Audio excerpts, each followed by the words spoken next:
Starting at 2 o'clock, Sammy will get going for an hour, going along with Sammy. Schaefer and Sliwa will be your drive home from 3 to 6 today. We got another busy one. We got breaking news out of the world of the NFL. It will be one last ride for Aaron Rodgers, who will get his farewell tour this year.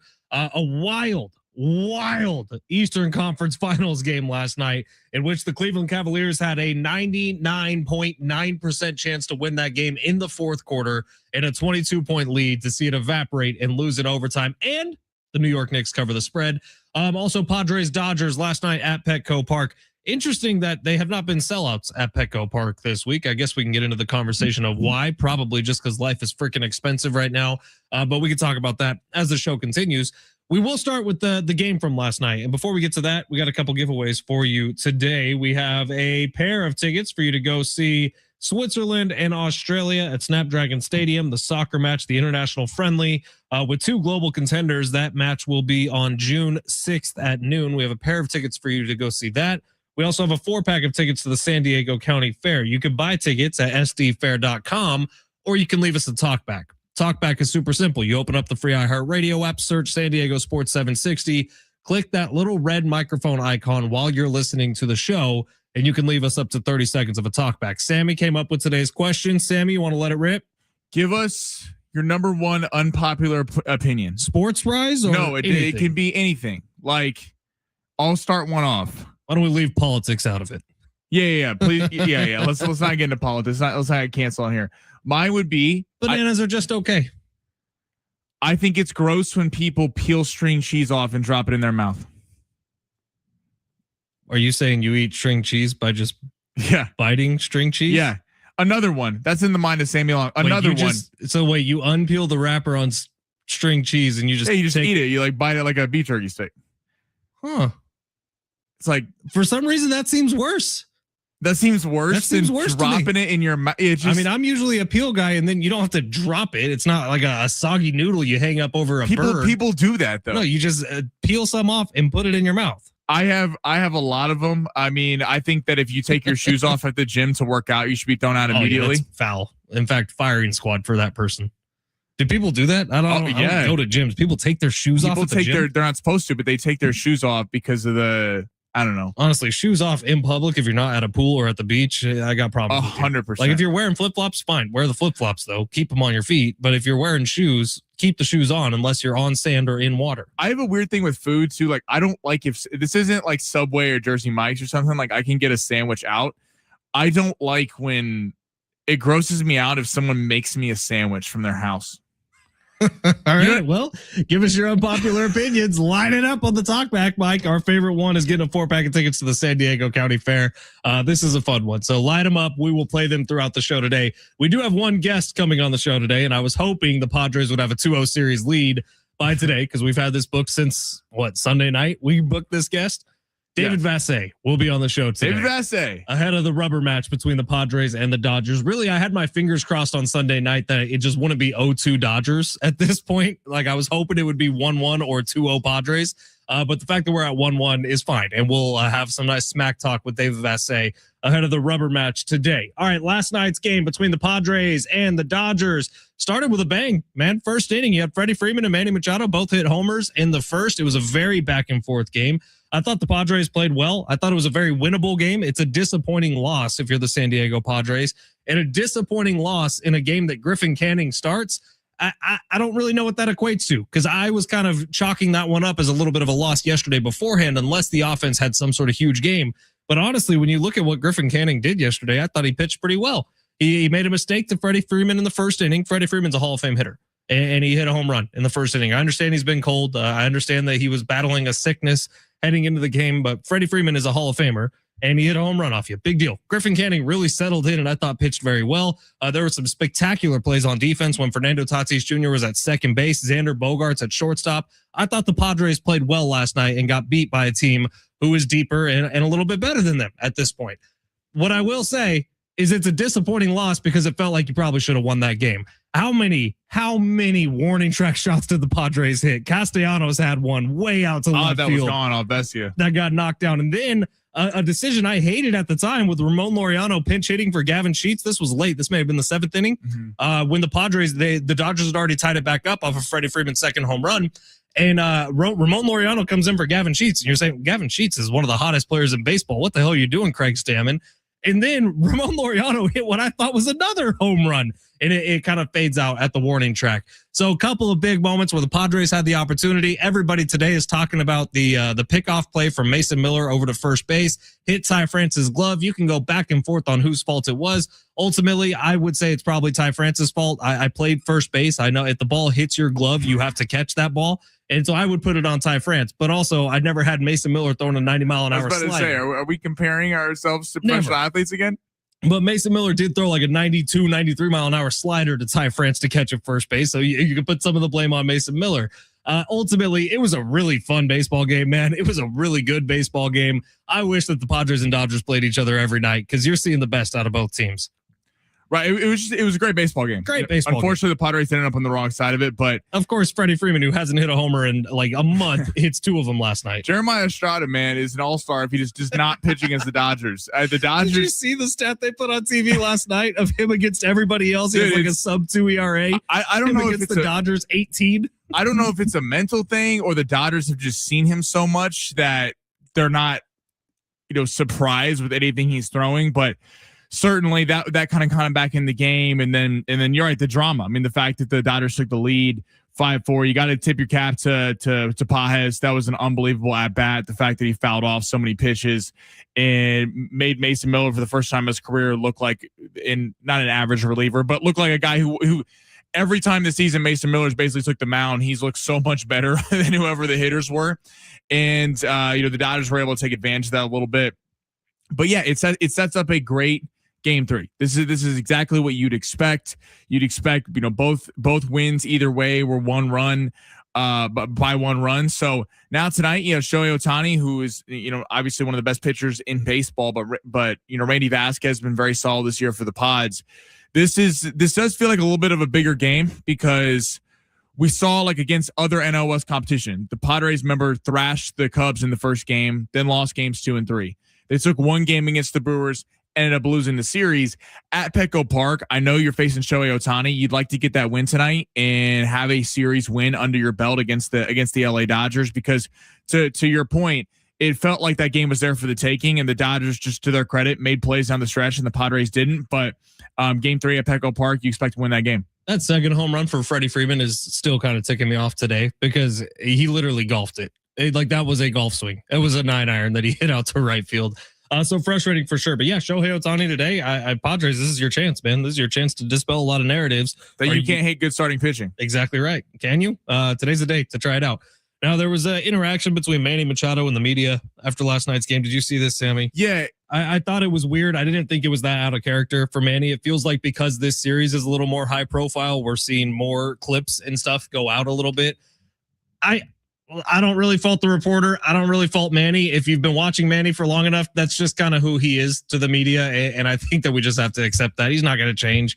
So, of course, he's going to have some little snide remark. And that is what it is. Love him or hate him, Manny Machado is Manny Machado. Let's get to the big 3 of our number 1 here, where Sammy rips through the top stories in the world of sports. Get those talkbacks in. What is your biggest unpopular They're already rolling in opinion? Get them in now. Play those throughout the show today. Sammy, smash. Your lunch break is here. Ready to go back to the office and knock the socks off your friends? Coworkers. It's time for the top stories of the day. The Big 3. YouTube is up at San Diego Sports 760. You can comment and interact with the show that way. The text line is activated, although I don't have it pulled up right now. 70470. Start your message with team. And Twitter is live as well, or X. We already have unpopular opinions rolling in on the text line. We'll get to those on the other side. Hey, guess what, text line? You don't win tickets for the text line. Take those same unpopular opinions, bring them over to the free iHeartRadio app, tap the talkback mic, and leave them there. You could win a 4-pack of tickets to the San Diego County Fair. Sammy, where are we going? All right, let's head to the NBA. I mean, last night was unreal, and overall watching Padres Dodgers, but Knicks down 22 in the fourth quarter, Ben, you said it earlier. The Cavs had a 99.9% chance per FBI to win the game at one point.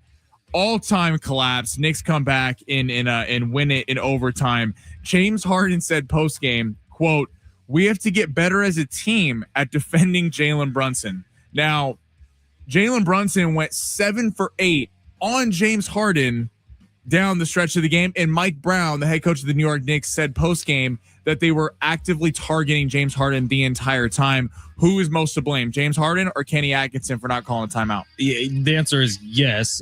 James Harden proven once again that he is a playoff bust. What was the point total? James Harden and Donovan Mitchell, I believe, had 3 points in the final 12 minutes and 28 seconds. They went 1 for 10. 1 for 10 in the final 12 minutes and 28 seconds of that game. Also, if you didn't notice, it was on the TV broadcast, but Jalen Brunson almost had a team only or a player only huddle at one point in the fourth quarter when they were down 22. And from that moment on, they went on like a 30-day run. It was kind of incredible. Jalen Brunson's stock is rising rapidly in this postseason. James Harden is just further implanting himself as one of the biggest playoff busts in NBA history. And last night was an all-timer for playoff busts. I mean, Donovan Mitchell and James Harden were awful in the fourth quarter. Donovan Mitchell had 29, but a lot of that was done in the first 3 quarters. He was APB out on him down the stretch. James Harden, 5 of 16 from the field, and he had 6 turnovers. This is multiple times this postseason now. He has had more turnovers than field goals made. They brought James Harden here to be the guy, the second piece that would get them over the hump.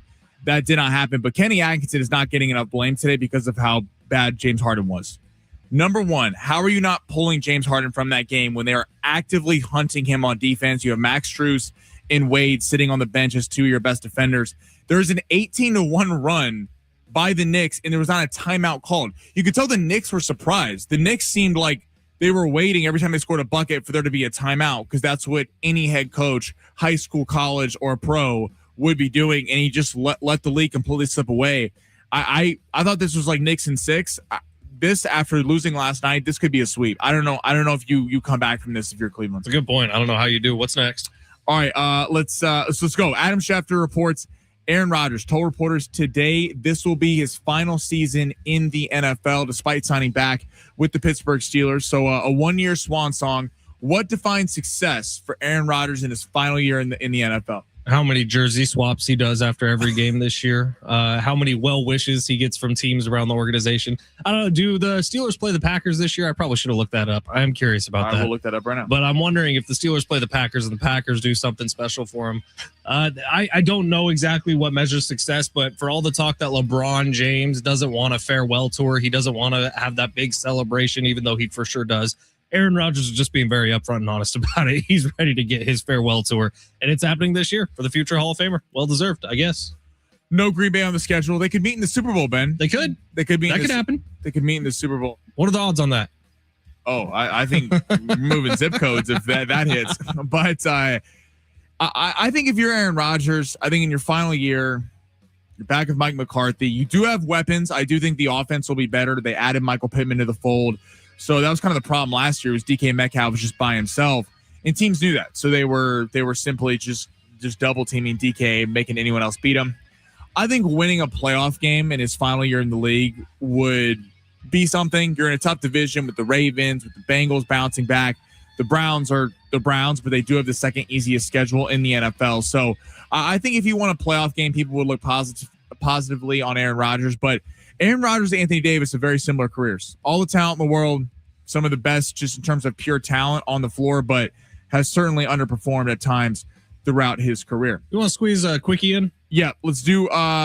So Masai Ujiri fired Jason Kidd yesterday. This kind of got lost before the NBA playoff game. Very surprising. Jason Kidd, great coach, great player, called it, quote, a very tough decision. Do you think this was a smart move for the Mavs? I think that the Mavs just became the most popular head coach destination on the market. Yeah. They have Cooper Flagg, who is a budding superstar. I was wrong on Cooper Flagg. I'll be honest. I thought he could have used another year of college. He looked like a star immediately walking in the door. This year is the worst year the Mavs will have in a long time. And if they didn't think Jason Kidd was the right guy, to usher them into the future. There may be some pretty great names as NBA head coaches who are out there who would love to come in and work with a legitimate superstar potential guy in Cooper Flagg for the rest of his career. I think this was the right timing. You want to do it now before Cooper Flagg gets 2-3 years into his career before making a coaching change. Ujiri was really good with the Raptors. He built that championship team with Kawhi and Kyle Lowry and everyone. Jason Kidd, though, was kind of hung out to dry, and he had to sit there and kind of go with when they were trashing Luka on the way out of town. He had to sit there and not really say anything. And there were reports that he was not on board with them trading Luka Doncic at all, and kind of had to sit there and take it. And now he's been ousted. Jason Kidd will get another opportunity. I'm with you. The Mavs do become an extremely attractive spot, but I'm sure trading Luka Doncic to develop, although Cooper Flagg's unreal, but develop a guy who's going to take a few years to be at the top of his game. I'm sure that was frustrating to Jason Kidd. 4-pack of tickets to the San Diego County Fair. All you have to do is leave a talk back on the free iHeartRadio app. Just answer this. What's your most unpopular opinion or your best unpopular opinion? Doesn't have to be sports, anything. Anything except politics. And a pair of tickets for soccer. Australia and Switzerland coming up in June here in San Diego. Get those in. And we will be giving those tickets out very, very soon at San Diego Sports 760 live on the iHeartRadio app.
San Diego Sports 760, Ben Fletcher, Sammy Long with you till 2 o'clock. And we got 9 chances for you to win $1,000 every single weekday with the Bonus Bucks contest. Listen every hour from 9 a.m. through 5 p.m. Listen for the nationwide keyword. Enter it at sportssd.com. Next chance to win $1,000 coming up soon here on San Diego Sports 760. All right, we've got a bunch of talkbacks in, and we will play some of those here. We got David Vassegh coming up in about 10 minutes to talk Padres, Dodgers. I did just want to make a quick mention that we are 112 days, 4 hours, 57 minutes, and 13 seconds until the beginning of the NFL 2026 season, which means we're about, 114 days away from Chris Collinsworth just really praising everything about the person that is Patrick Mahomes. So we're getting there. We miss it. We love it. We're on our way back. Don't you worry. Sammy, we got some talkbacks we want to play here? We do have some great talkbacks. And again, send us in to win county fair tickets. Your biggest unpopular opinion. It doesn't have to be sports related. It's something that if you're at a dinner party, you say and everyone goes, no. This is it. This is our first one we got. Hi, this is Efren. The most unpopular opinion is that French fries need salt added to them. They are perfectly fine without salt. I usually dip mine in ketchup, so I don't even notice the salt that much. That is my unpopular opinion, guys. Hopefully I win. Yeah, I'm going to disagree with you there. No Efren. Salt? I actually love the little In-N-Out salt packets, that come with all the French fries at In-N-Out, the ones you have to tear open down the middle and salt goes everywhere. I really like that a lot. I'm curious what Ephraim's favorite French fry is at a place, because In-N-Out is the most natural. In-N-Out, you can eat them by yourself, but yeah, the salt packets do add a different dimension.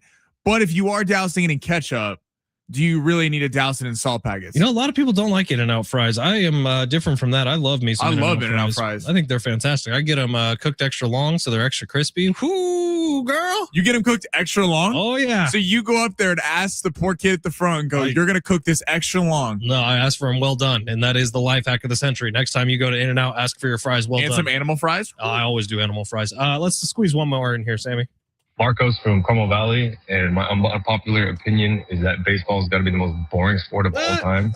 I'd easily rather watch any tennis match or golf, basketball, football over baseball any day, every day, especially when the Padres are playing. Oh, wow. Spicy. Okay. I mean, I think there's a lot of people that agree with you. I would say regular season baseball, I can understand the argument. I don't agree with the argument, but I can understand it.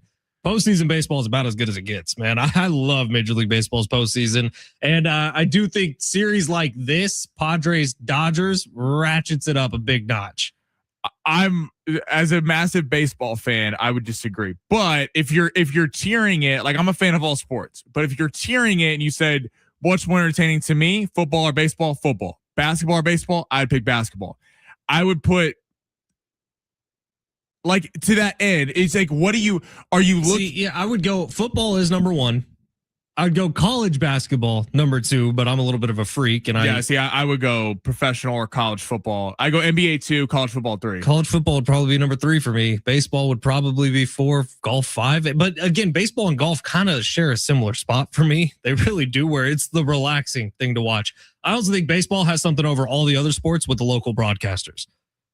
That adds something special to baseball that you don't necessarily get everywhere else. I would say, well, it's tough because I love baseball. If I was ranking my favorite leagues, NFL bar none 1, not even close, then I would probably go NBA, college football, peak college football, and then I'd slide MLB in there. I think I'd slide, but right. If you're looking at just postseason baseball could rank up with just about anyone. But to that end, to Marcos's point, it does get a little monotonous sometimes in the middle of June. It's 162 games. How could it not? All right, we'll continue to play these. Keep getting them in. Free iHeartRadio app. Search San Diego Sports 760. Hit the little talkback mic. If you leave the best one today, which we got a few in the running right now, we will play it on air, and you might win a 4-pack of tickets to the San Diego County Fair. All right, we're going to talk some Eastern Conference Finals here, but Talkback Mike is better than that, so we'll save that off for a little bit. We do have David Vassegh, who's going to be jumping on the show coming up next. Not one of the more popular guests we ever have. In fact, I promise you the text line will blow up saying, how can you let this D-bag back on air? But it's time for some smack talk. All right. If you have questions for David Vassegh, feel free to get them in. It's 1-1. It's smack talk both ways. Yeah. 70470. Start your message with team. I promise you send a text. I will read it to David Vassegh. So send those on in and we'll talk to DV coming up on the other side at San Diego Sports 760 live on the iHeartRadio app.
The sport is sponsored by eBay. Dodgers Padres rubber match tonight. Padres took game 1-0. Dodgers won last night 5-4.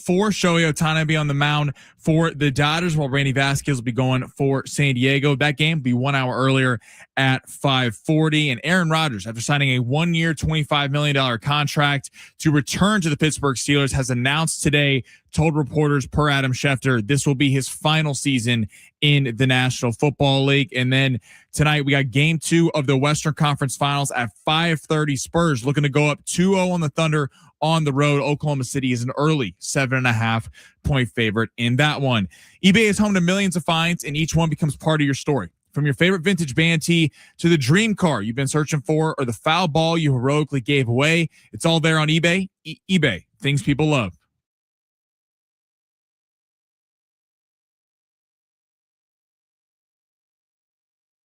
San Diego Sports 760. Ben Fletcher, Sammy Long with you till 2 o'clock. Tons of talkbacks coming in on the free iHeartRadio app about your best unpopular opinion. Whoever has the best one, according to me and Sammy, will be getting a 4-pack of tickets to the San Diego County Fair coming up next month. Right now, we go to the phone. His name is David Vassegh at the real underscore DV on X, as opposed to the fake DV. David Vassegh, what's going on, man?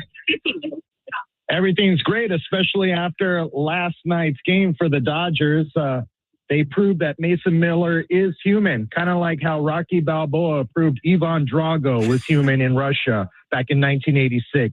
I'm actually kind of okay with the comparison, believe it or not. David Vassegh hosts Dodger Talk on AM 570 up in Los Angeles. And believe it or not, we do like David Vassegh, just not some of the things he says sometimes. But David, it is strange because game one, I bet you a lot of Dodger fans felt like the Dodgers should have won game one. And game two, there's a ton of Padre fans who feel like the Padres probably should have won game two. This is pretty fun that these two teams, at least so far here in 2026, are playing this thing so even. Yeah, no doubt. I mean, there's still 110 games left in the season, but the first two nights at Petco Park certainly have felt like playoff atmosphere, and they've been really well-pitched games for the most part. And the Padres bullpen is their biggest strength. Mason Miller is the best closer in baseball, and he just made an unforced error. Alex Call made a huge base running mistake there, and he got away with it. And it was just unfortunate for Mason Miller, but the buzz around baseball after all that is that 9-pitch at-bat by Andy Pages. Many believe maybe the best at-bat of the season of any player, considering how good Miller has been this year. I don't know if I can go that far, but certainly it was a great at bat. How do people in LA view the Padres? I saw you talking to Dave Roberts on a clip, and you were like asking about the rivalry, because certainly people in San Diego see the Dodgers as the biggest rival. Is it in LA people look at the Giants, or do they look at the Padres now? I would say the Padres are a little bit more of a nuisance the last 5 years. Like I said, I've said this before. The Padres are to the Dodgers what the Sacramento Queens were to the Lakers in the early 2000s. I mean, that's what it is until it can be sustained for at least another decade. I mean, that's what it is right now. And I know the Padres have new owners. Let's see if they do what the great Peter Seidler started here. Yeah, what's funny is the Padres in a decade will still have basically the same team. So we'll see how that goes for them with all the contracts that they currently have constituted. Hey, David, it is fascinating. Do you believe Fernando Tatis Jr. will hit a home run before the 4th of July? We've been going back and forth about that nonstop. There's a big article out right now, David, that Fernando Tatis Jr. has been putting some extra time in on the field ahead of games, and he is hitting home runs in batting practice. He is seeing the ball leave Petco Park in batting practice, but man, it feels like he's not even getting close. It's line drives. Well, it's pop-ups. I saw it yesterday. I saw it yesterday, and the batting practice isn't good. He does hit home runs, but it's not consistent. The sound off his bat is not consistently Fernando Tatis Jr. like. So I know he's putting in extra work, but I don't know. It looks like he's a little defeated at the plate, even in batting practice. David, I did want to get your thoughts on this before we get back to Padres Dodgers, and it's kind of stemming off the rivalry thing. Like the rivalry weekend in Major League Baseball, Sammy and I were making fun of it all week last week because the Padres are playing against the Mariners, the Dodgers are playing against Anaheim, the Angels, which I don't think have ever been on the board as a rival for the Dodgers. What do you, and more importantly, the people up there, think about that rivalry weekend being labeled Dodgers Angels? Well, I'll say this. It feels like Major League Baseball pumped the brakes a little bit on really labeling last weekend as rivalry weekend. On the schedule, obviously, there was some, Mets, Yankees, Dodgers, Angels, all that stuff. So, I feel like Major League Baseball did the right thing to try to not overhype rivalry weekend, because the Padres and Mariners are not a rival. They just share the same spring training area. So I think they did the right thing. But look, the Freeway Series has been a thing since I was a kid. It's been an exhibition thing between the Dodgers and Angels. There are a lot of Angel fans, or there were. And it's a cool thing to have that in the regular season now. But the Padres really don't have any, geographic rival. I think that's what the point of the whole thing is. David, when you look at the Dodgers, last year certainly had Blake Snell, Tyler Glasnow, Sasaki kind of rested for a large part of the season, or dealt with legit injuries, but came back for the postseason. Is that the kind of motto now? I know Blake Snell and Tyler Glasnow aren't pitching, or are they real concerned that these guys are actually severely hurt?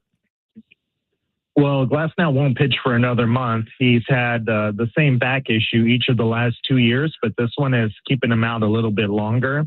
And the Dodgers do expect him back before the first half is over with.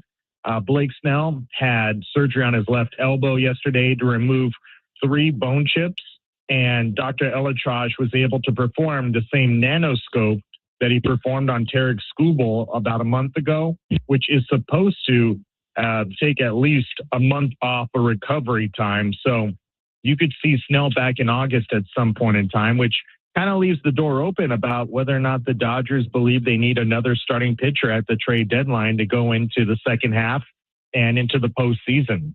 You can follow him at @the_real_DV on X. You can follow him at official Vassegh on Instagram. Yeah, officially Vassegh on Instagram.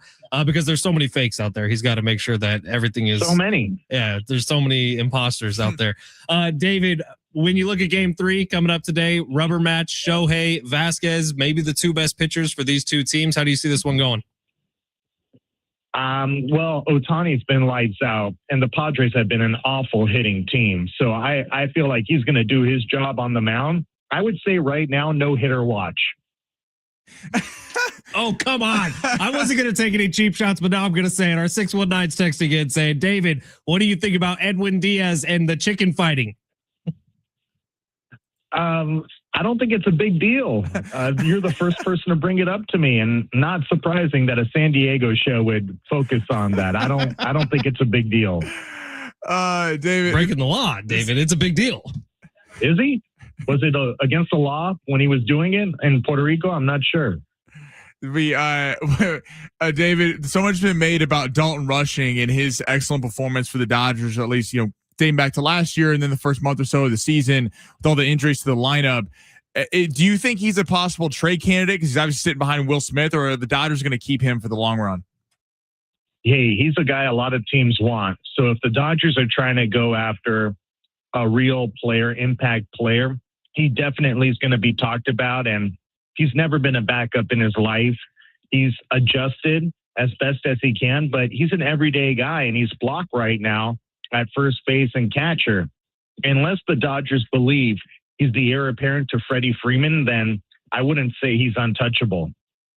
What's crazy is you say no hitter watch for the Padres as of right now. I'm saying Fernando Tatis Jr. hits his first home run. No hitter today, watch for the Dodgers tonight. Right, for the Dodgers. But Fernando Tatis Jr.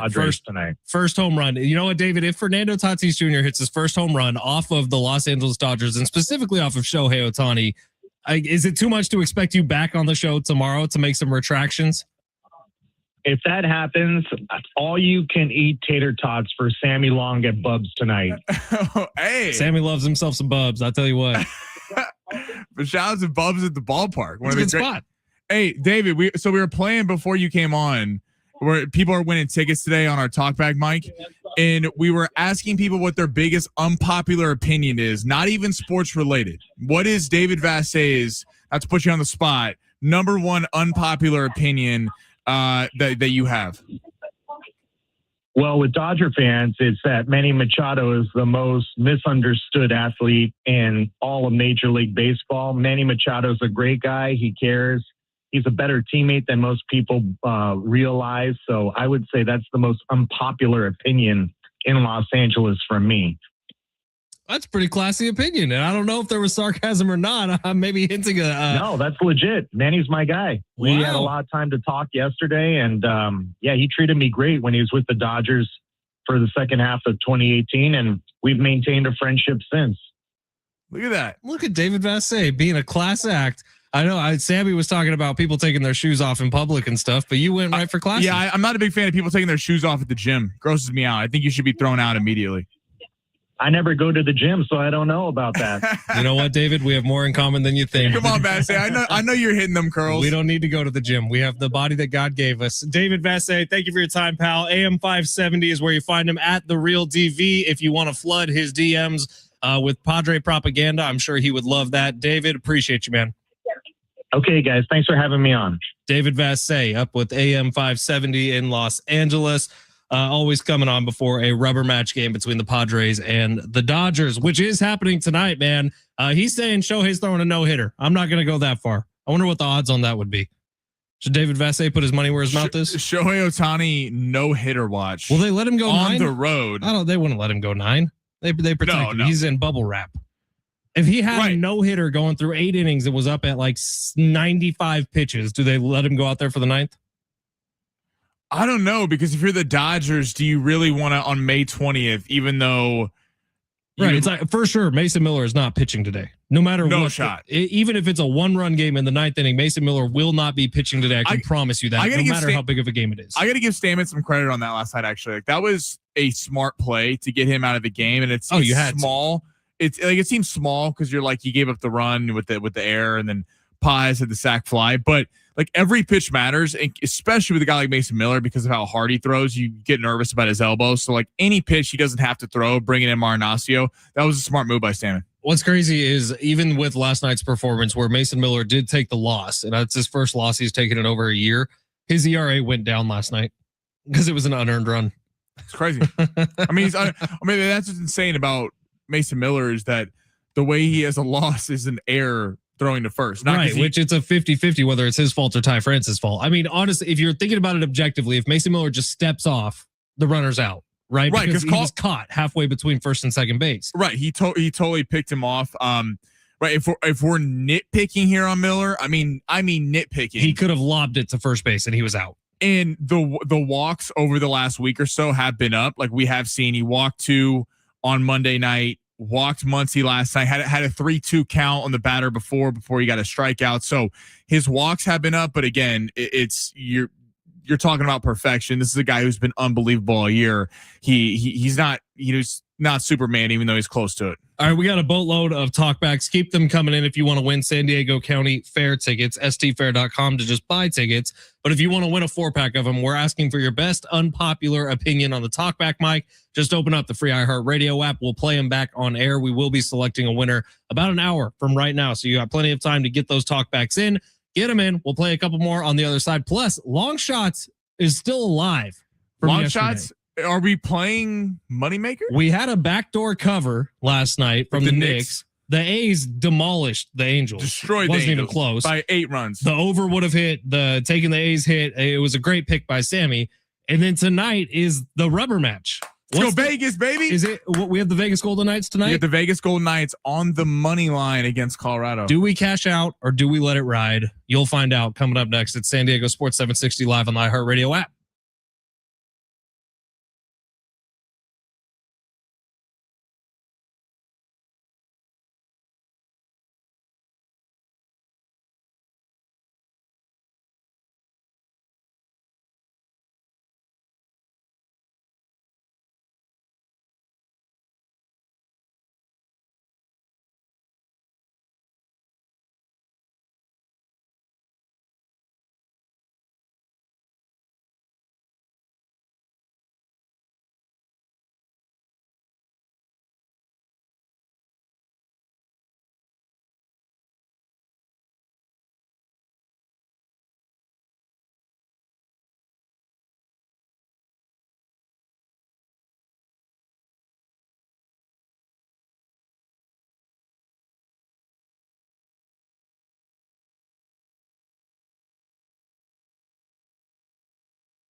Scenario, you're in the car driving around with the missus or with the mister, and you're saying, what are we going to do today? I don't know. Go up to Valley View Casino and Hotel. Today is a Wear It Wednesday at Valley View Casino and Hotel. Don't miss out on your chance to grab this month's special Valley View Casino t-shirt. Any Wednesday, all day and night, qualified Players Club members can pick up a free t-shirt during Wear It Wednesdays. If you're not a Players Club member yet, signing up is always quick, easy, and free. Just go to the very generous Players Club at Valley View Casino and Hotel. You're going to receive over $200 in free offers to use at San Diego's free or favorite casino. We're talking about free offers to enjoy instantly, like $10 of more play, which is free slot play, $10 of match play, $20 to the Black and Blue Steakhouse, $10 to Patties and Pints, home of my favorite San Diego cheeseburger. It's the Austin Burger. It comes with fried onion rings. It's fantastic. Get on out to the Valley View Casino and Hotel. Sign up for that Players Club card today and claim your free Wear It Wednesday t-shirt. And the more you use that Players Club card on all your favorite slots or table games, the more rewards you're going to earn. Like once you upgrade from red card to blue card status, you are getting 2 free Maine lobster buffets, which Sammy and I were just making plans about to go up and eat some lobster. You like lobster, Sammy? Hell yeah, I Oh, like I love lobster. lobster. Sammy's going to be my +1 for that. So don't miss out. Visit Valley View Casino and Hotel to learn how to easily qualify for Wear It Wednesdays. And while you're there, sign up for the Players Club today. Receive over $200 in free offers. To learn more, visit valleyviewcasino.com. All guests 21 and over are invited to enjoy the casino, hotel, and restaurants.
San Diego Sports 760. If it's your first time joining us, my name is Ben Fletcher. That's Sammy Long. We'll play a couple talkbacks here in a second from the free iHeartRadio app, but I sent this along to Sammy yesterday because it got confirmed yesterday. Do you see what the pot is for Circa Survivor this year?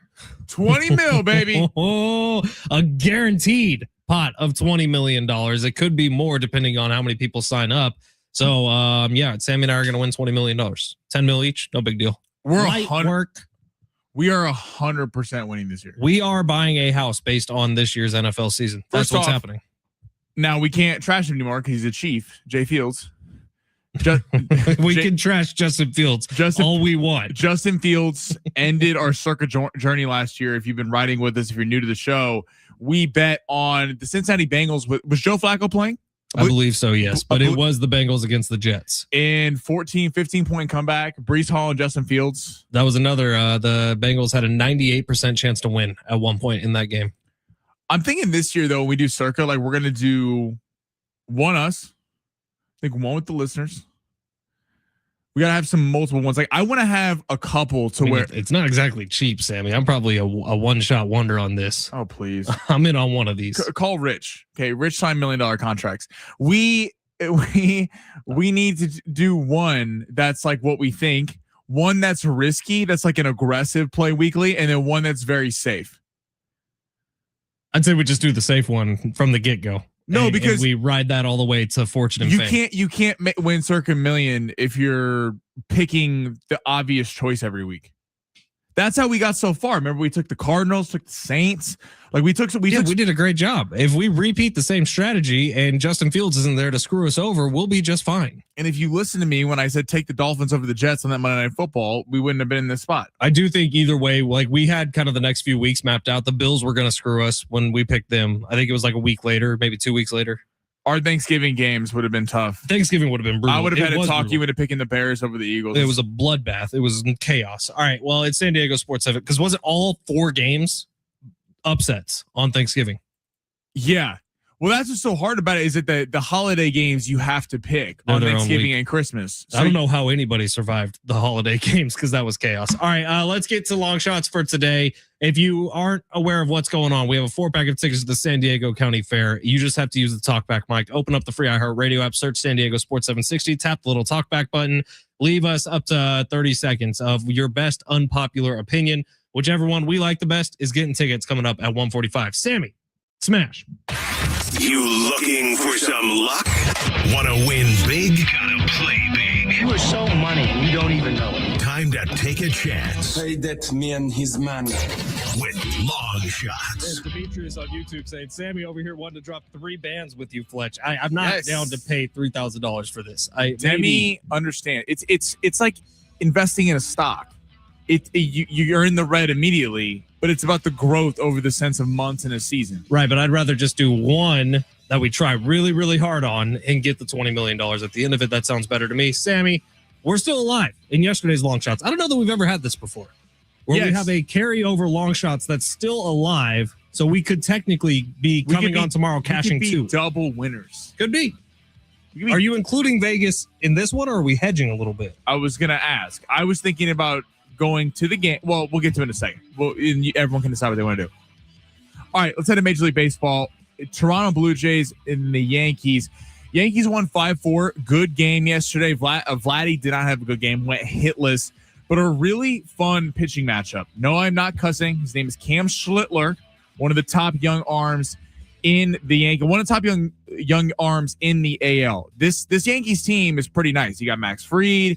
You got Garrett Cole's making his debut Friday. Cam Schlittler has been unbelievable against Trey Yesavage. Now, Trey Yesavage made a big name for himself in the World Series against the Dodgers. He did give up that solo shot to Max Muncy in Game 7, but Yesavage gave the Dodgers some fits with the way he has that weird launch angle where he comes from up top. It opened at 8 runs.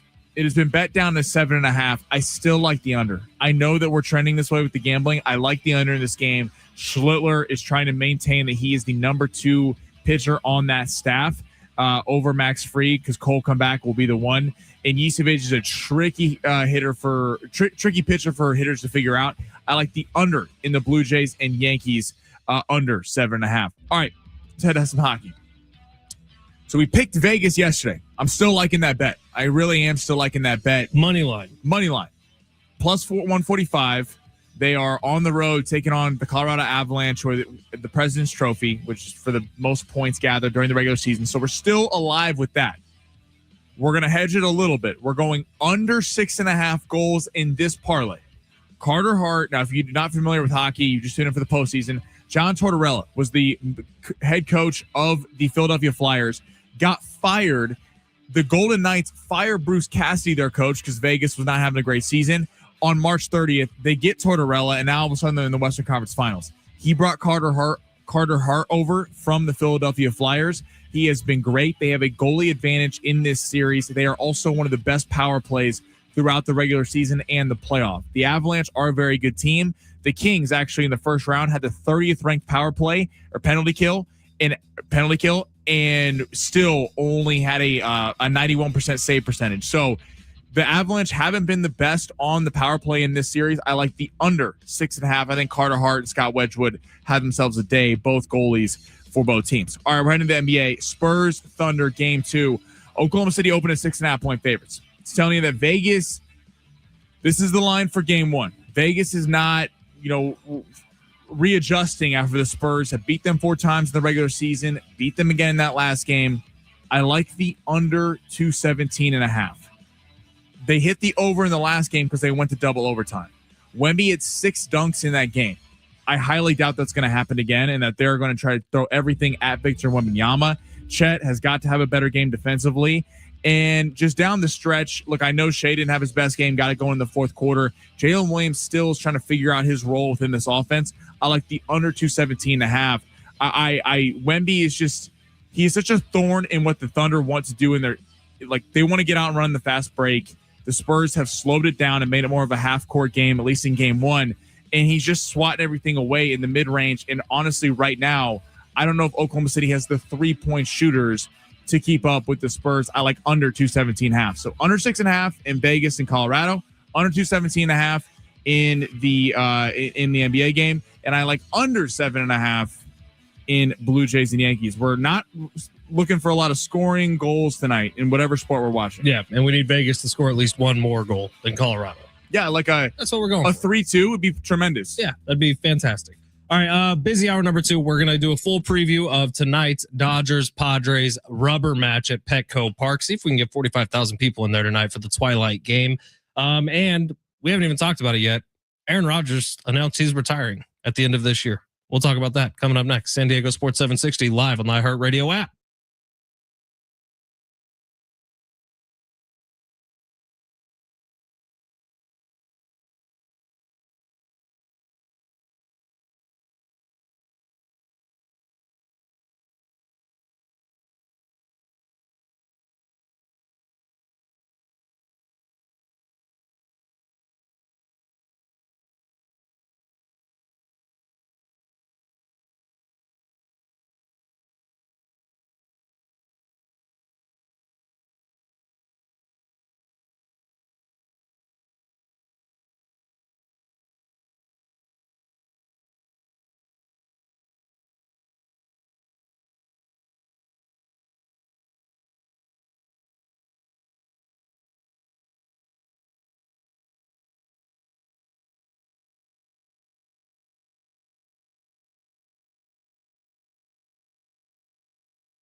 Sports sponsored by eBay. Padres, Dodgers. Game 3, rubber match. Randy Vassegh will be getting the ball for San Diego, while Shohei Ohtani will be getting it for Los Angeles. And then in the Western Conference Finals, Oklahoma City hosting San Antonio. Game 2, OKC open as 6.5-point favorites.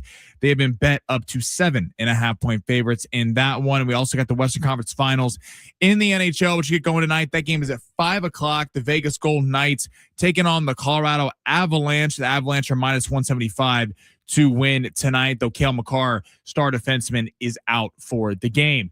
eBay is home to millions of finds, and each one becomes part of your story. From your favorite vintage band tee to the dream car you've been searching for, or the foul ball you heroically gave away, it's all there on eBay. eBay, things people love. I'm Ben Fletcher. That's Sammy Long. I'm excited about it. It brings a lot of people together. Now, live from the ECF studios of San Diego Sports 760, we go in the zone with Fletch and Sammy. It's hour number 2 here on San Diego Sports 760. Ben Fletcher, Sammy Long. If it's your first time trying us out, thank you for being here. However you found us, whether it's on the free iHeartRadio app, on YouTube, on X, or on the AM radio dial, we appreciate you being here and hang out for a while. We got a fun hour coming up for you. I don't know what everyone else's algorithm is like on social media these days. I'll tell you, mine is telling me all about these 4 different types of aliens that are supposedly real. Have you seen this, Sammy? The reptilians, the Nordics, the Greys, and something else. I can't remember exactly what. I have not seen anything about this. It's literally taken over my entire Instagram account. I guess it was national news last night. I don't know a whole lot about it, but I would say if there's only 4, they forgot one, because Victor Wembanyama exists, and he would be the 5th alien. And Victor Wembanyama's back in action today. Now, Sammy, on your long shots, you took the under in the game, correct? I did take the under in the game. I feel like historically, this is a spot where you would hammer Oklahoma City, because it's game 1. The Spurs did their job, right? The Spurs did their job and they got a win in Oklahoma City. The Spurs may not even try that hard tonight for game number 2. Right. They got what they needed already. They got the road split guaranteed. If it's 7.5, I feel like the smart bet would have been OKC. I thought that too. I was thinking about Oklahoma City, but at the same time, why I didn't go that way is they don't beat them this year. It's true. And they beat them. The Spurs have beat them 4 times the regular season. They come out in game 1, beat them. And my biggest concern is not that they won. Like, I thought the Spurs were a live dog in that game, but Shea did not look good. And the Thunder, for the first time in a long time, certainly in the series against the Lakers and certainly in the series against the Phoenix Suns, looked a little lost on offense on how to figure out the Wembanyama puzzle. I mean, Jaden McDaniels after the Minnesota series was like, I don't even know what you do. I mean, you can't shoot over him. It's like just a roaming beacon in the middle of the floor that prevents driving to the lane. And that's kind of Shea's game. Shea is not hey, I'm going to knock down threes at an excellent clip. This is a team that likes to drive and get to the basket. So Layins, I think the Thunder probably win tonight, but laying 7.5, I don't know about that. 858 brings up a really good point. Says now that the Spurs took game 1, what's the over/under on free throws for Shea tonight? Probably 14. Feels about right to me. Like Shea Gilgeous-Alexander will get to the line a bunch today. It sounds like our texter from the 858 is leaning into some of the NBA conspiracy theories, and I get that. And the NBA has left itself open to that at certain times. This does feel like a night to me that OKC is going to win big, and Shea probably has 35. He probably gets 10 at least at the free throw line, and we'll see.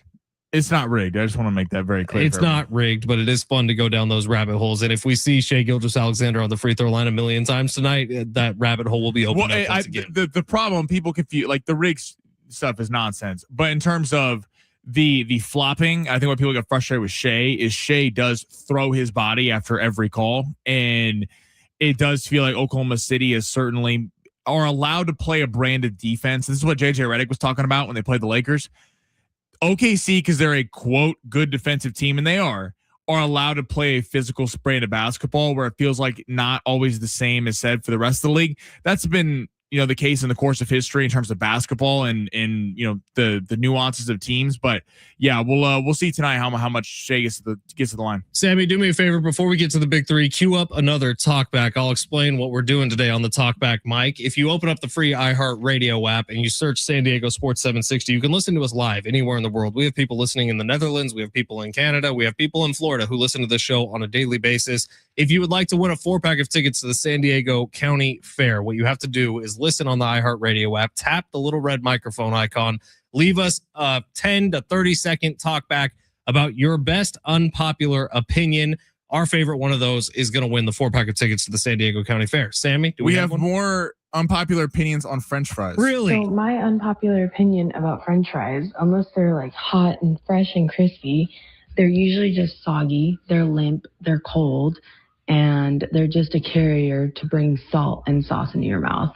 There are so many other better options like onion rings, mozzarella sticks, and French fries can just be such a boring, basic dish. A lot of French fries hate today. Yeah, I'm going to strong disagree with that one. I love French fries. I think they are the elite of the elite, and maybe one of the core members of my food pyramid that I stand by are, in fact, French fries. Tater tots, a variation of a French fry, love them. Scalloped potatoes, a variation of a French fry, love them. Potatoes mean a lot to me. I had potatoes last night. So wait, I'm with her on onion rings is very underrated. Onion rings are elite. They're no French fry. French fries are the core of a good meal. Like if you're at the 4th of July, you need a French fries. Now, like the 4th of July. Now, I'm with like waffle fries. I'm not as big. Waffle fries I'm not as big into. Not that they're bad, but everyone raves about Chick-fil-A and how their fries are so much better than everyone else's.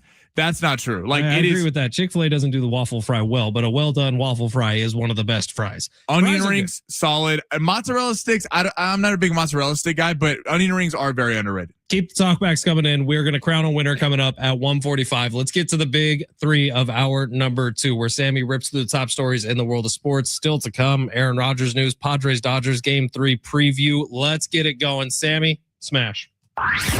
Your lunch break is here. Ready to go back in the office and knock the socks off your friends? I mean, coworkers? It's time for the top stories of the day. The Big Three. Sammy, this is a good point from the 760. Says Sammy, you're going to talk about your boy Rashweed Rice today? I said what I needed to say yesterday. I do think you said it a little wrong, though. He would not have gone to jail this time if he did not test positive for marijuana. Yes, I was a little misunderstood. So he violated his probation for smoking weed. That is what sent him to jail yesterday. Right. Why he got the case was going to get dismissed if he completed his probation on time. But now he's missing valuable time with the Kansas City Chiefs. It wasn't the smartest decision. I mean, put down the ganj, brah. This is why you're not in California. If this was in Cali, this would be a problem. This is what happens if you're in Texas all day. If he was on probation, it would still be a problem, Sammy. Rasheed, this is what we need to do. Rasheed spent his time out in San Diego during the offseason, and then no matter fly into was. Kansas City for games and right back. No matter where he was, if he was on probation, it was still going to be a problem. He just also happened to be in a spot where weed is illegal. Sammy, where are we going? All right. Seriously, the red carpet of your life, Rasheed Rice, is laid out. You're one of the top young wide receivers in football. Well, and the disappointing thing in all seriousness for Rasheed Rice is this will be reflected in his second contract. Absolutely. If it's either with the Chiefs or with someone else. He was on on Instagram Live talking about how he wanted JSN money. Rasheed Rice could be a top 5 receiver. There is no chance in hell he would get anything close to that because you can't trust him. The same thing is happening with Puka Nacua right now. Puka Nacua should have been the guy this offseason getting the same contract as JSN. He's not getting it. Why? Because Puka Nacua spent half this offseason in rehab and the other half in trouble. Like, it's a problem.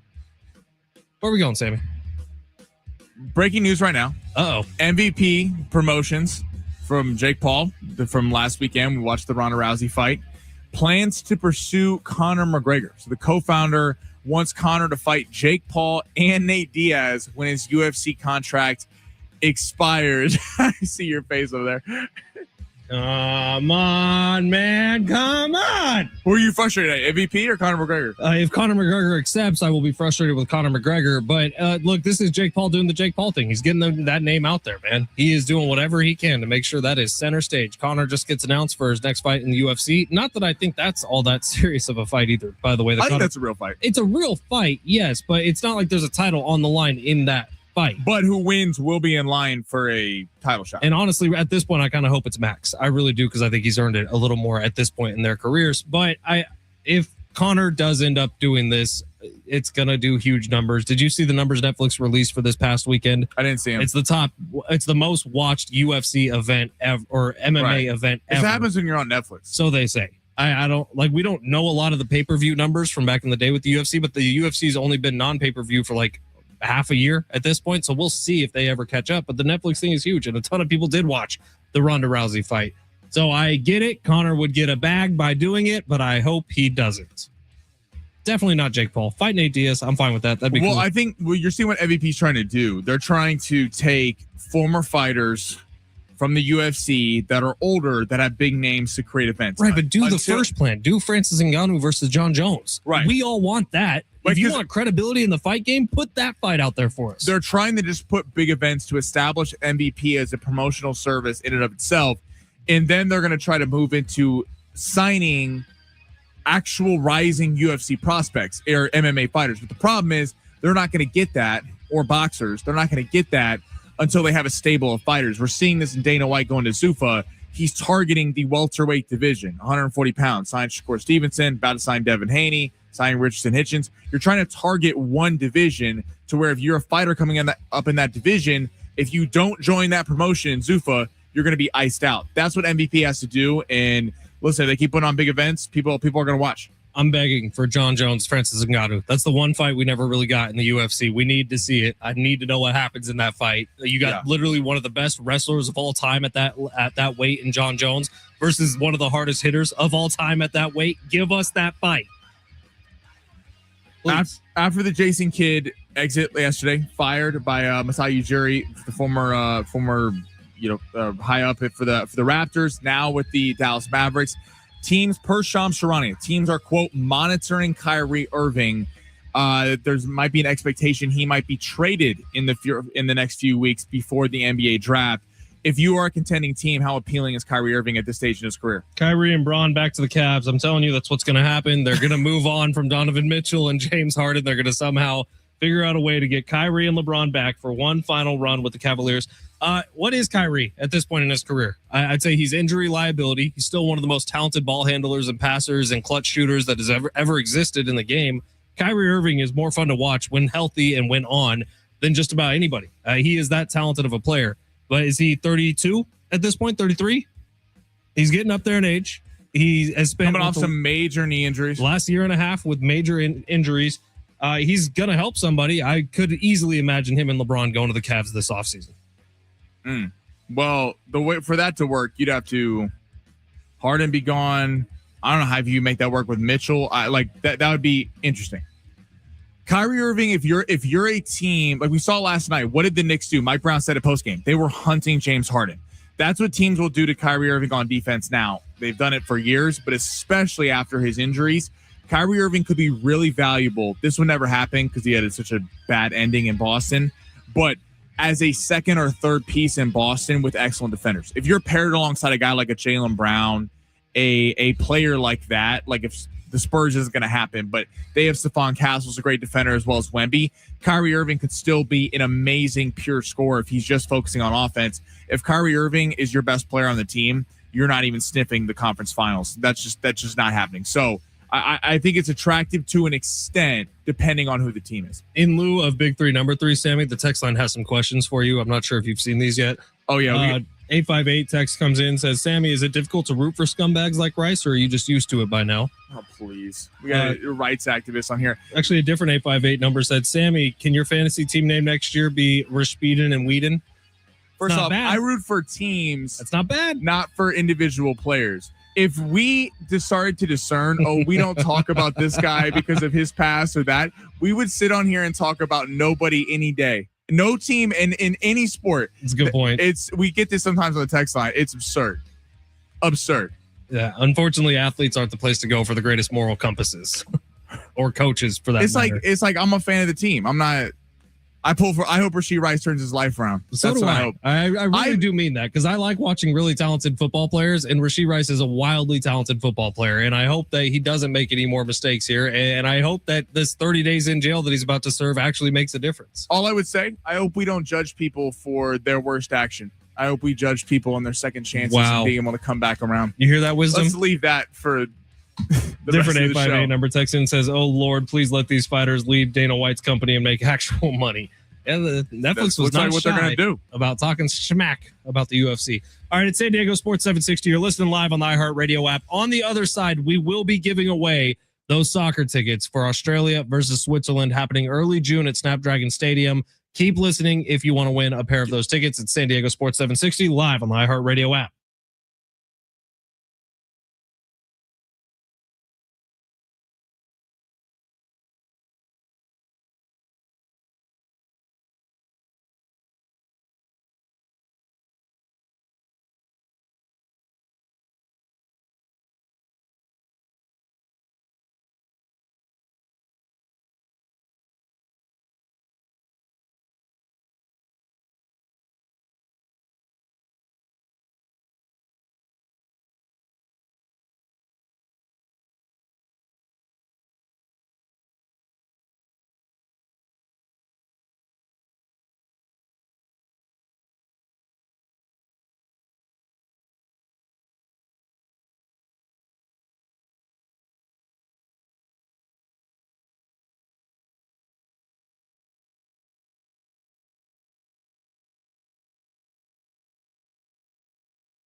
You are 5 minutes away from listening to win tickets to see Switzerland take on Australia on Saturday, June 6th, right here in San Diego at Snapdragon Stadium.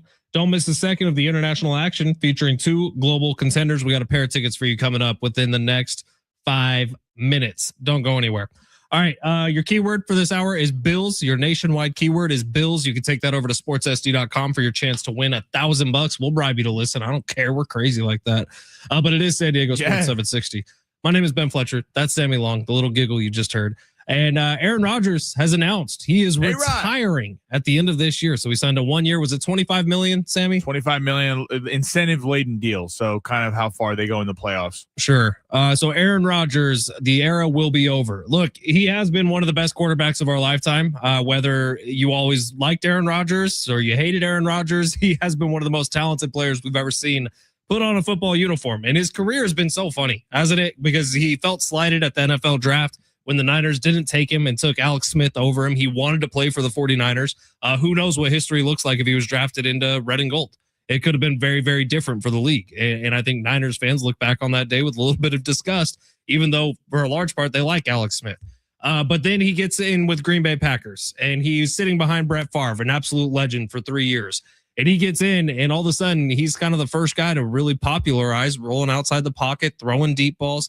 And Aaron Rodgers was a legend immediately in Green Bay. And now the game is kind of passing by, in my opinion. He's going to run it back another year with the Steelers after some disappointing years with both the Jets and the Steelers.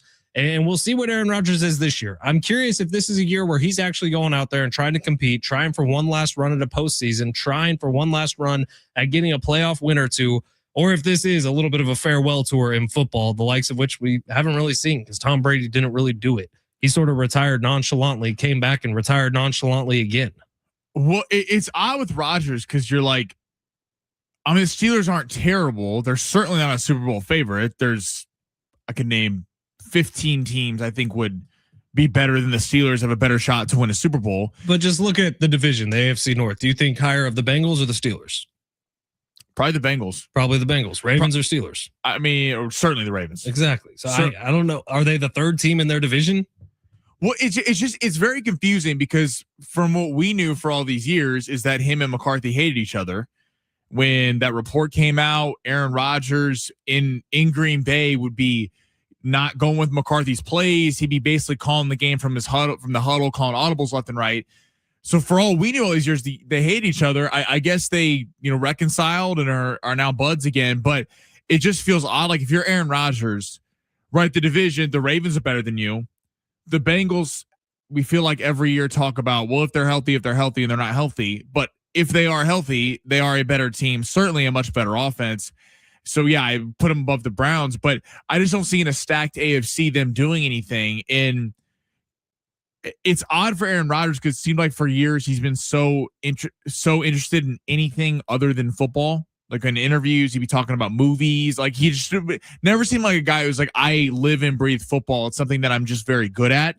And now he's like holding on to something like his NFL career with the Steelers. Like if I was Aaron Rodgers, I would have tried to go to Minnesota before Kyler Murray. Because I think you looked at Minnesota, not a Super Bowl favorite, but a team that you could see kind of sneaking their way through the NFC and all of a sudden being there at the end of the day.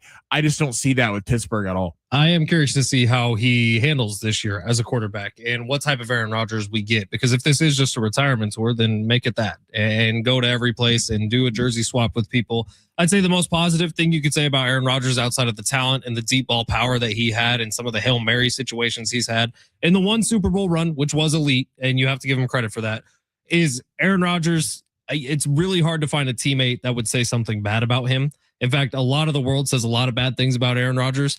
I've talked to a few of his former teammates. They freaking love him. They adore him. They say he's a great leader in the room. Do you think, though, he'll go down as one of the most disappointing quarterbacks of all time? It was just odd because of only one Super Bowl. Because you feel like Aaron Rodgers, if you did a top 5 quarterbacks list of all time in terms of talent, there's a certain list. You could make an argument Aaron Rodgers being that top 5. Maybe, yeah, definitely. I'd say 100%. And the fact that he has only one Super Bowl appearance, it's I don't know how we assess Aaron Rodgers 10 years from now. I think we'll look back at him as a player who was unbelievable to watch, but I mean, speaking of the San Francisco 49ers, just took Alex Smith over him. The Niners have beat him, what, 3 times in the playoffs, 4 times? Tons. I mean, like, we've owned the Packers in the postseason. Right. I mean, the Niners have, not we. So I don't know how we'll look back at Aaron Rodgers when he's done playing. As one of the all-time greats. I truly do believe that. He's a first ballot Hall of Famer, no doubter. You don't get that talent, and he did get the Super Bowl. If he didn't get a Super Bowl, it'd be a different conversation, but he got one. And sometimes that's all it takes to pair that with the talent. Like, he's had better numbers than a lot of quarterbacks who are in the Hall of Fame already, and he has that one Super Bowl. So Aaron Rodgers is a no doubter to me. He is an all-time great. You just have to kind of erase from your memory the 5 snaps in on that day in New York when he ran out with the American flag, ripped his Achilles. He hasn't been the same guy since. So I don't know exactly how he goes down in history. For me, he's a top 5 all-time quarterback, and I don't really it's hard. Like, you would say he's better than Troy Aikman, right? Yeah, Troy Aikman had 3 Super Bowls. Sure, but Troy Aikman also didn't play in the same era as Tom Brady. But you could also argue that Rodgers was on the other side. He was on the he was in the NFC. It wasn't like Manning or Roethlisberger or even Phillip Rivers, who constantly in the AFC was hard to even get cracks at the Super Bowl because you weren't getting there. Rodgers only went once. I'm not saying he's not better than Troy Aikman. It's just I wonder when we get out of this era how we look back at him, because I think we'll actually look back more negatively on what could have happened than, wow, that guy's career was unbelievable. Well, it's easy to talk about how great those Green Bay Packers teams he was a part of were. Jordy Nelson at a time was one of the top 5 wide receivers in football. Who was it? Clay Matthews on defense? Eddie Lacy before he got fat. Yeah, Eddie Lacy in the one season before he got fat. But yeah, you're absolutely right.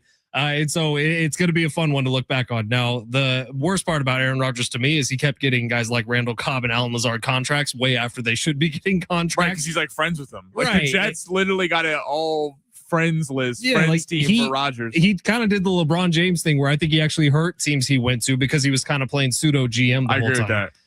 But Aaron Rodgers' career, I think, was brilliant for the most part. But yes, definitely disappointing the fact that he only got 1 ring. All right, San Diego Sports 760 on the other side.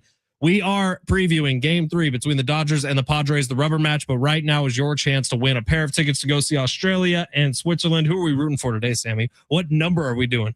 We did 13 yesterday. Rodriguez for Switzerland. I think we do 14 today. Caller number 14. You're going to the game. 877-767-4760. It's San Diego Sports 760 live on the iHeartRadio app.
The sport is sponsored by the Hartford Auto Insurance. Game 3, Padres Dodgers gets going tonight. A little bit earlier at 5:40, Randy Vassegh is going to be on the mound for the Pods, while Shohei Ohtani will be going for the Dodgers. We got in the NHL tonight, 5:00, Game 1 of the Western Conference Finals.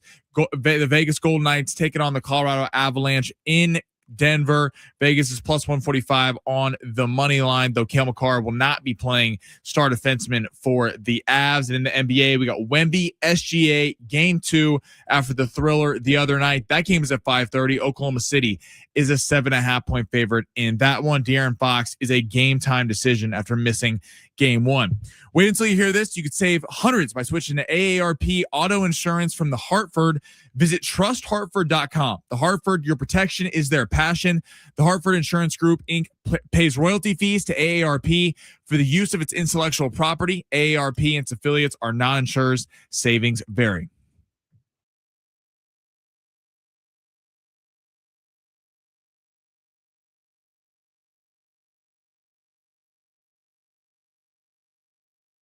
San Diego Sports 760. Ben Fletcher, Sammy Long with you till 2. Alan winning those tickets. Alan, the man. Congratulations, Alan. You're going to see Switzerland and Australia in an international friendly on June 6th at Snapdragon Stadium. We'll have another pair of tickets to give away to that tomorrow. We still have our San Diego County Fair tickets. We got 4 of them to give away today. You need to win it on the talkback mic. You leave us a message on the free iHeartRadio app. Tap the little red microphone icon. That's the talkback mic. You can leave us up to 30 seconds. We're asking for your best unpopular opinion today. We've had a ton of entries. Sammy, you got one for us? We do have one right here. Good afternoon, gentlemen. And I use that term loosely, of course. This is Eric heading home from Coronado. I would have to say going to the fair on 4th of July is surprisingly easy, and most people are afraid of it. I am afraid of it. Have a good afternoon. You're right, Eric. That's clever of Eric to do an unpopular opinion about the fair. You know, I've done this before, gone to the fair on the 4th of July. The traffic coming home was the worst part of going to the fair on the 4th of July. It was actually a great time, but yeah, I would agree with you, Eric. I am scared of it, and that's a great unpopular opinion. Good one. So Eric's in the running. Do you want to get in the running? You got about 15 minutes left to get in that running for the San Diego County Fair tickets. We're picking a winner in like 15 minutes. I got another one in terms of movies. Tell me about it. I think Napoleon Dynamite is one of the worst movies ever made. And we're just going to move right on from that because in clearly terms of I swear it is not funny. What are you and all. Rasheed smoking together now? What's going on here? Like seriously, Napoleon Dynamite's hysterical. I listen, I know people love it. That would be my unpopular opinion. People have that same reaction. I watched it. I was like, I don't get this. It is so odd to me. And like what the vote for Page, I was like, this doesn't make any sense. What year did Napoleon Dynamite come out? It's like early 2000. Because I think that's the difference here. 2004, it came out. So what? I was 8 years old. I was 2. You were 2. 1.5. So I think I first saw that movie when I was like 10. I think that's part of it. See, me too. And I was like, this is not. I don't know. Just didn't do it for me. I think Napoleon Dynamite's great. It's super quotable. The brother Kip is the best part of the whole movie. Break the wrist, walk away. What is your unpopular opinion? I got a ton of them. I'll give them to you on the other side. Right now, I want to talk Padres Dodgers. Okay. All right, good.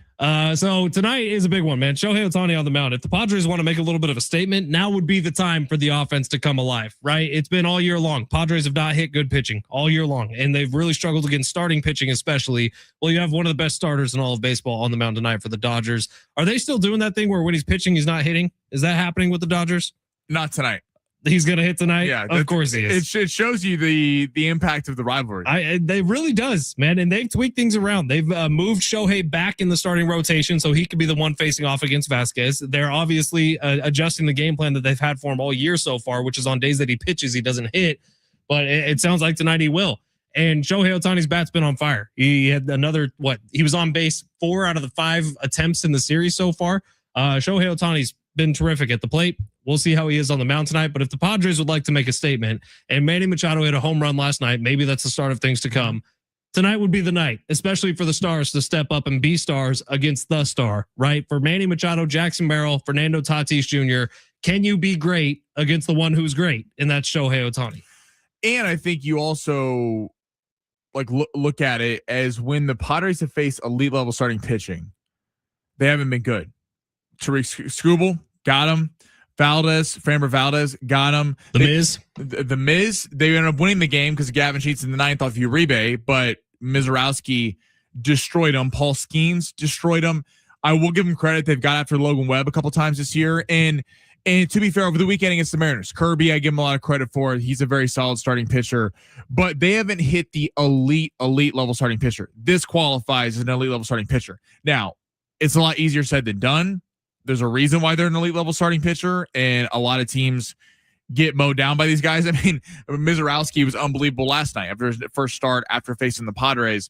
But this is a golden opportunity at Petco Park to win a big time series and put people on notice. Because I think if you lose tonight, I think people are going to go, okay, well, you won one game, 1-0. The Dodgers bats were anemic, and people are going to kind of write it off. I think if you win tonight, people go, I think they look at the game. You mentioned this earlier about how I think Dodger fans feel like they should have won game 1, and I think Padre fans feel like they should have won game 2.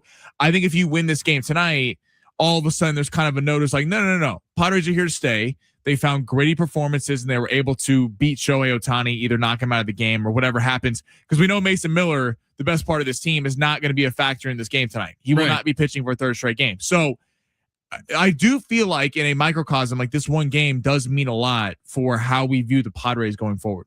And I don't think we've gotten a lineup yet. If we have, I'm sorry, I've missed it. But I'm curious to see how the Padres play this, because a lot of times this year, ahead of a day off, which tomorrow is a day off for the Padres, they will rest somebody.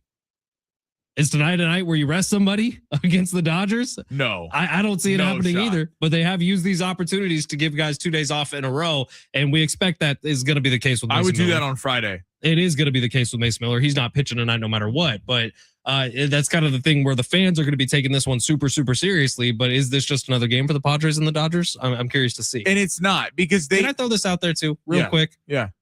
Did you see what happened on third base last night? Oh, Teoscar and Manny just chumming it up. I hate that. God, it makes me mad. It makes me so mad.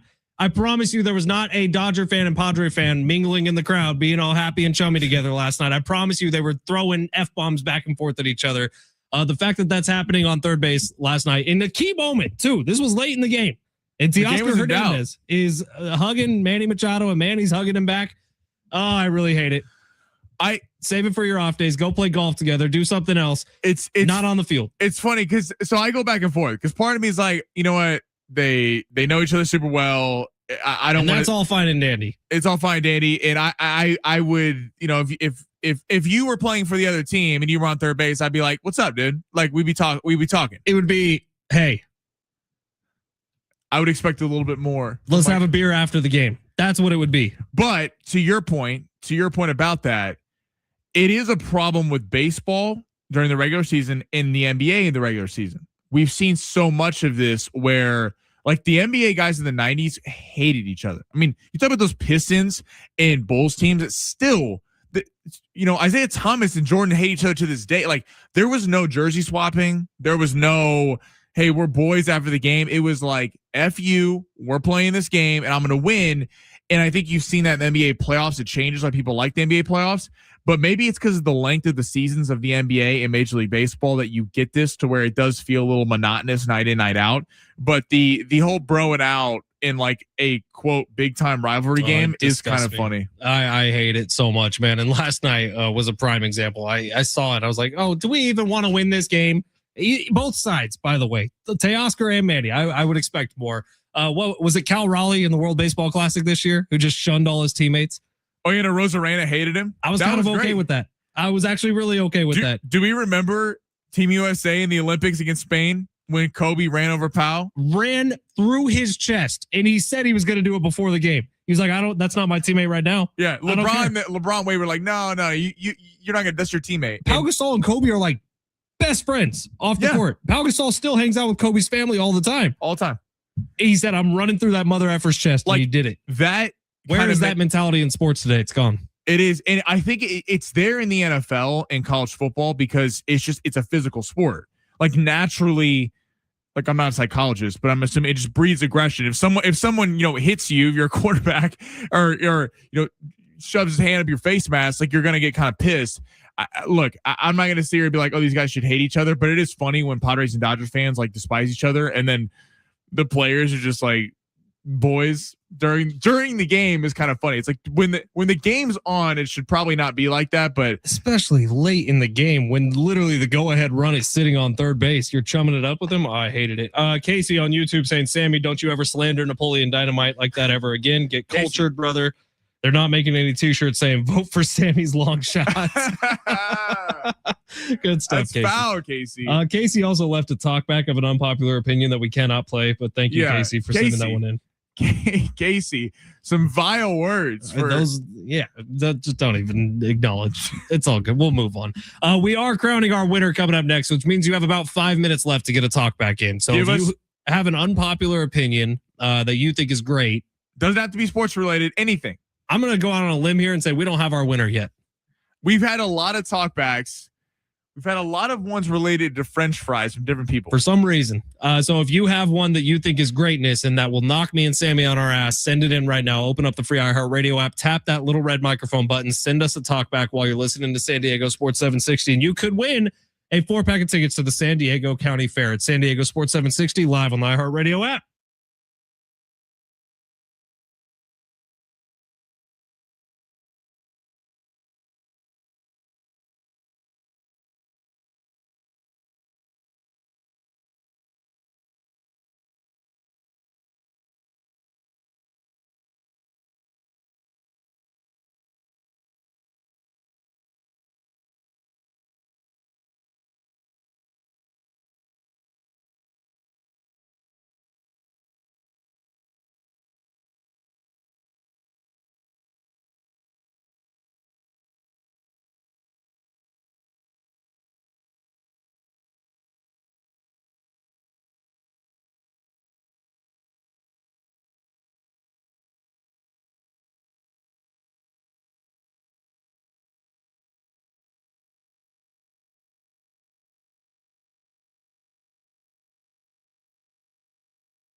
Had some success against you personally late in the game. How do you assess your defense against him? I mean, he made some tough ones. But obviously we all know he's a great one-on-one player, and I think anybody on the island, it's going to be difficult. So we got to do a better job of making sure he sees bodies.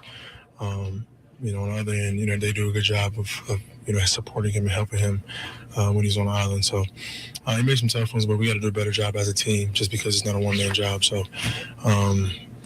Got to be better in that aspect. I think he made a couple of them, which.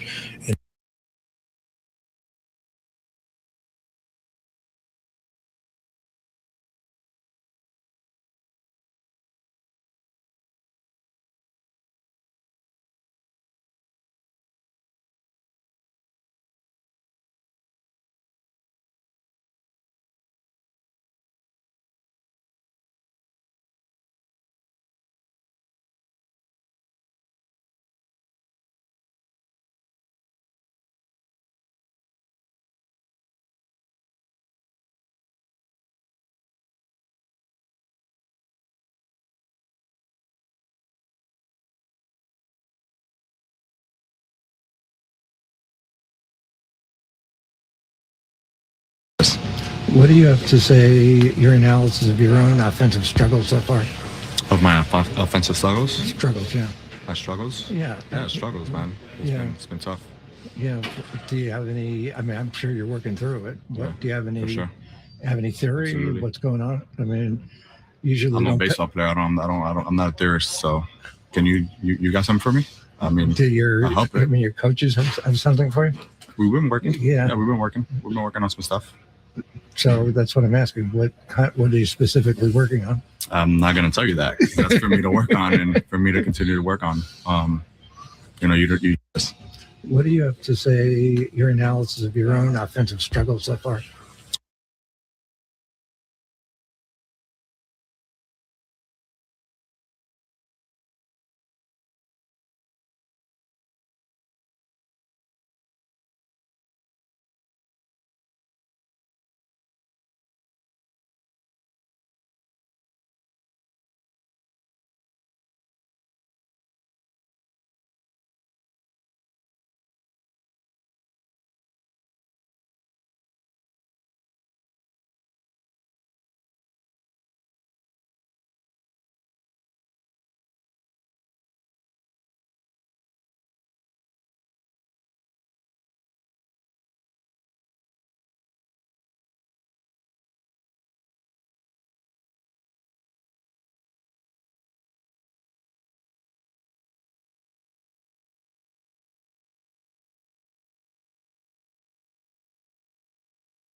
Okay, guys, here's my unpopular opinion. I know you guys are not going to like it.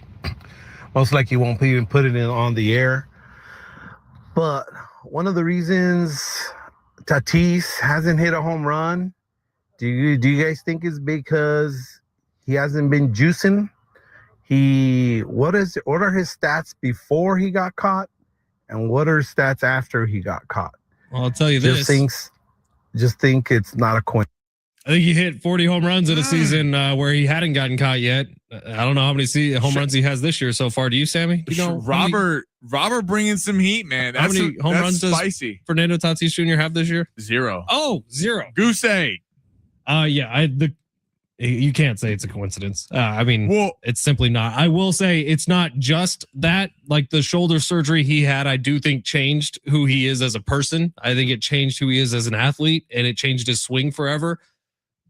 But you can't just say pre-steroids guy was a 40 home run a year guy. Post-steroids guy has 0 through 50-something games. Like, no, it's not a coincidence. Well, I mean, it's hard with Tatis because like what David Vassegh said earlier, he was kind of trolling, was kind of real. Like, he was mega trolling. Well, he was 100% trolling, but he doesn't look confident.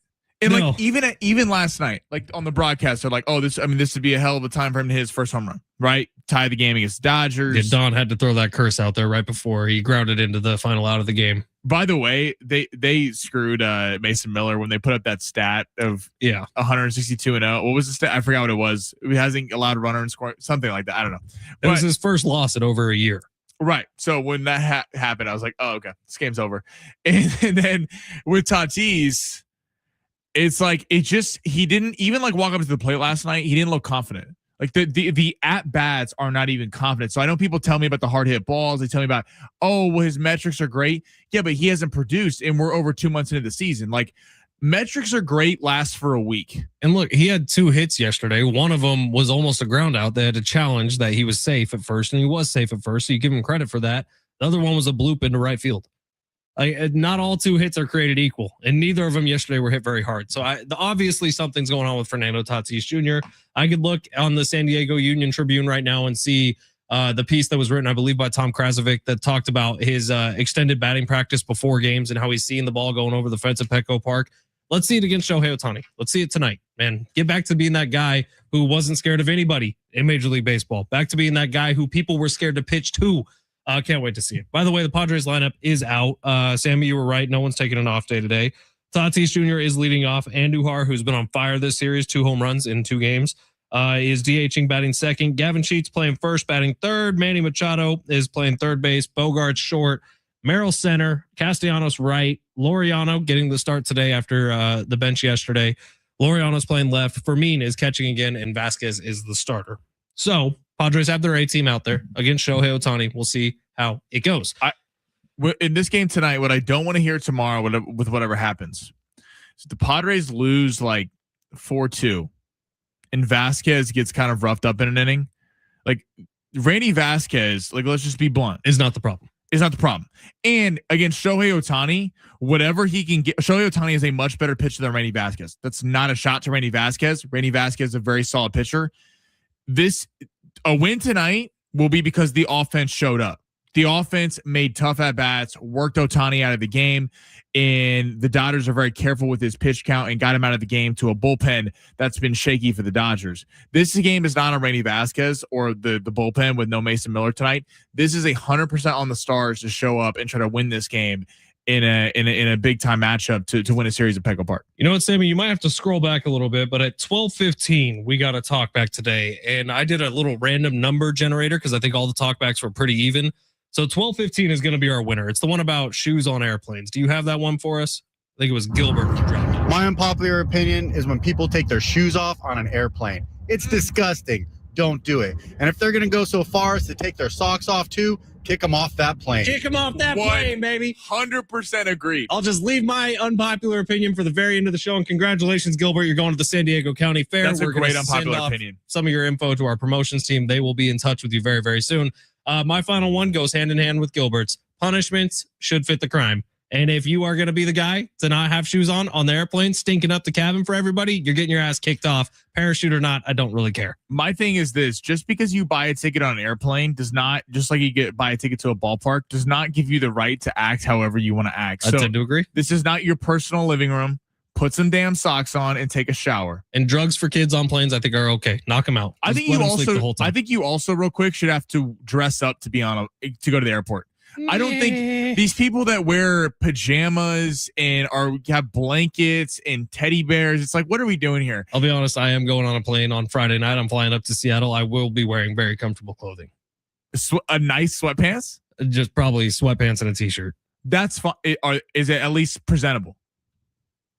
This isn't like a t-shirt you've had for 12 years. It'll probably be a t-shirt I've had it's probably going to be this t-shirt if I'm being completely honest. Well, that's not a terrible t-shirt. No, it's a nice one. It's a black t-shirt. See, it's no slimming. logos. I don't want to see like your zebra pajamas, I do have a pajama set that has my dog's face on it. Sammy. Absolutely not. Would those be allowed to go on the airplane? Absolutely not. With Brock the goat, Brock the dog.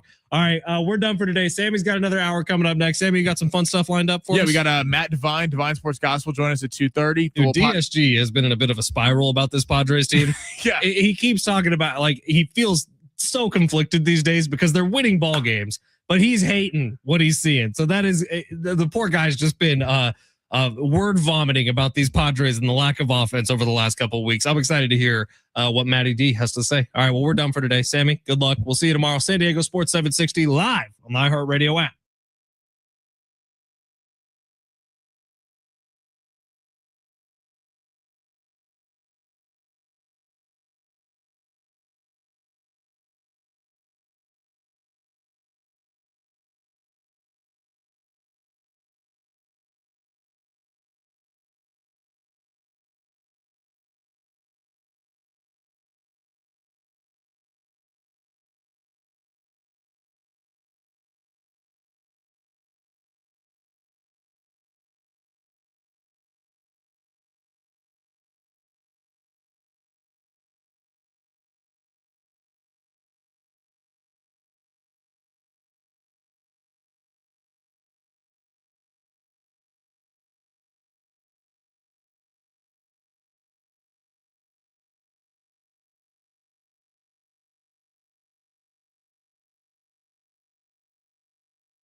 This report is sponsored by the Hartford Auto Insurance.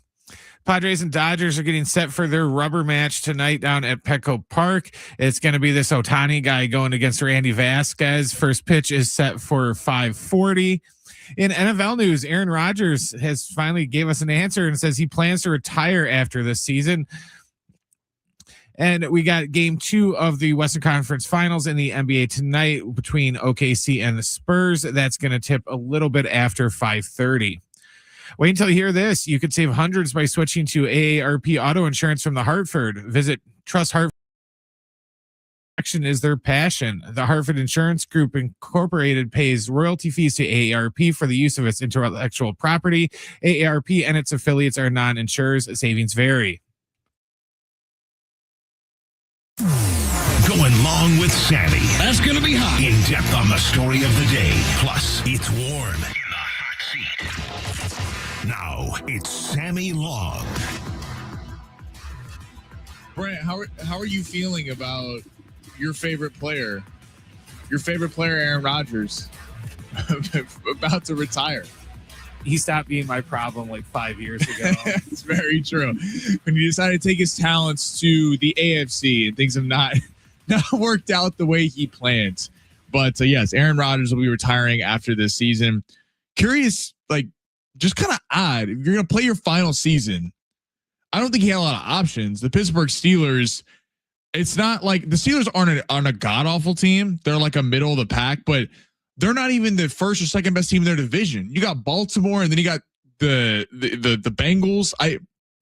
I just don't see a path for success for Aaron Rodgers. I guess winning a playoff game would be a successful season for him, but I don't know. Kind of odd for Aaron Rodgers, but he's getting his swan song. Coming up in about 15 minutes, we're going to get into the NBA playoffs. Unbelievable performance last night from Jalen Brunson and the Knicks. And we're going to dive into that and who is to blame. This is James Harden, Kenny Atkinson. There is a lot to go around. Plus, we got Wemby and SGA in game 2. Coming up at 2:30, we got Divine Sports Gospel. Matt Divine joining me. It's an excellent dude. Is part of Potter's Collective with John Schaefer and Kevin Acey. Has a podcast as well with his brother. Very excited to get to talk to Matt about these Padres and Dodgers. Well, that's where we're going to start. Padres Dodgers last night. So Dodgers even up the series.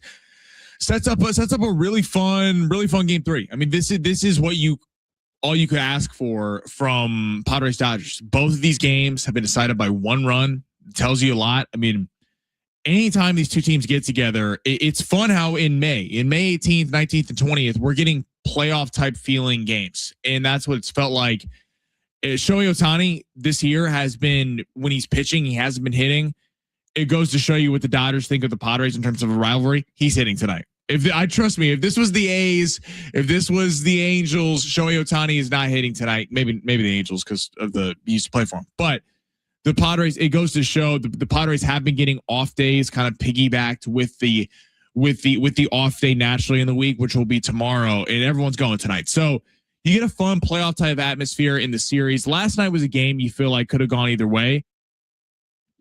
Watching the games, it's kind of funny how game 1, I feel like the Dodgers probably should have won that game, and then game 2, I feel like the Padres probably should have won that game.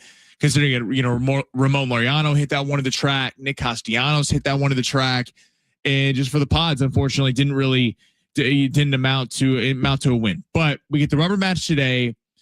What does this series mean? What does this series mean for you if the Padres are able to win today? Call us 877-767-4760, 877-767-4760. Or shoot us a text 70470. Start your message with team.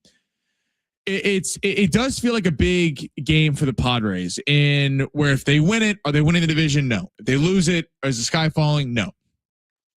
But when we're talking about NL opponents, the Cubs, the Padres had a big performance against in game 1.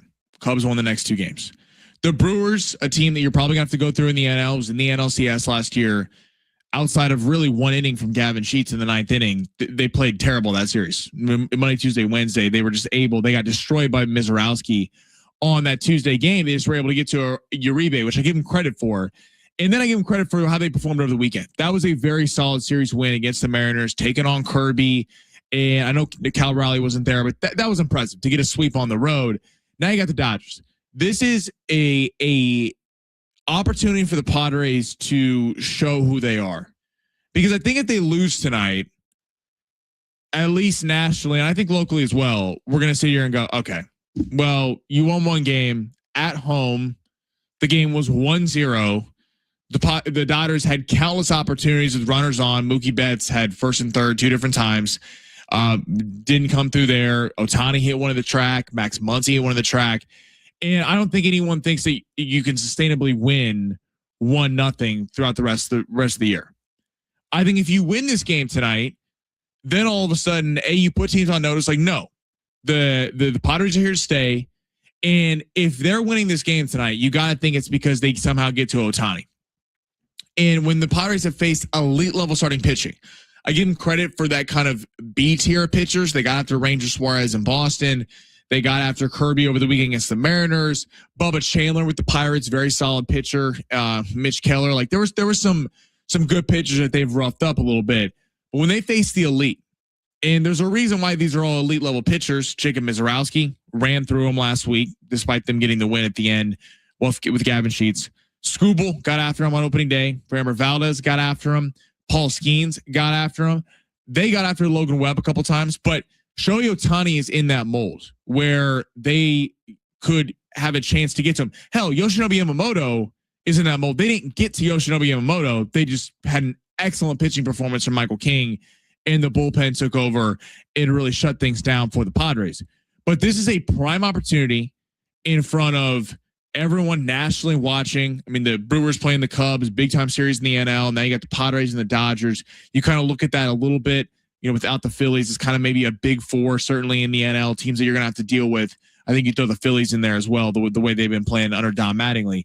But this is a prime opportunity for the Padres bats to come alive, because it feels like over the last couple of days, like if they win this game tonight, I think the outlook on the Padres is very exciting. I think if they lose this game tonight, you go, we're still having the questions of, is this sustainable?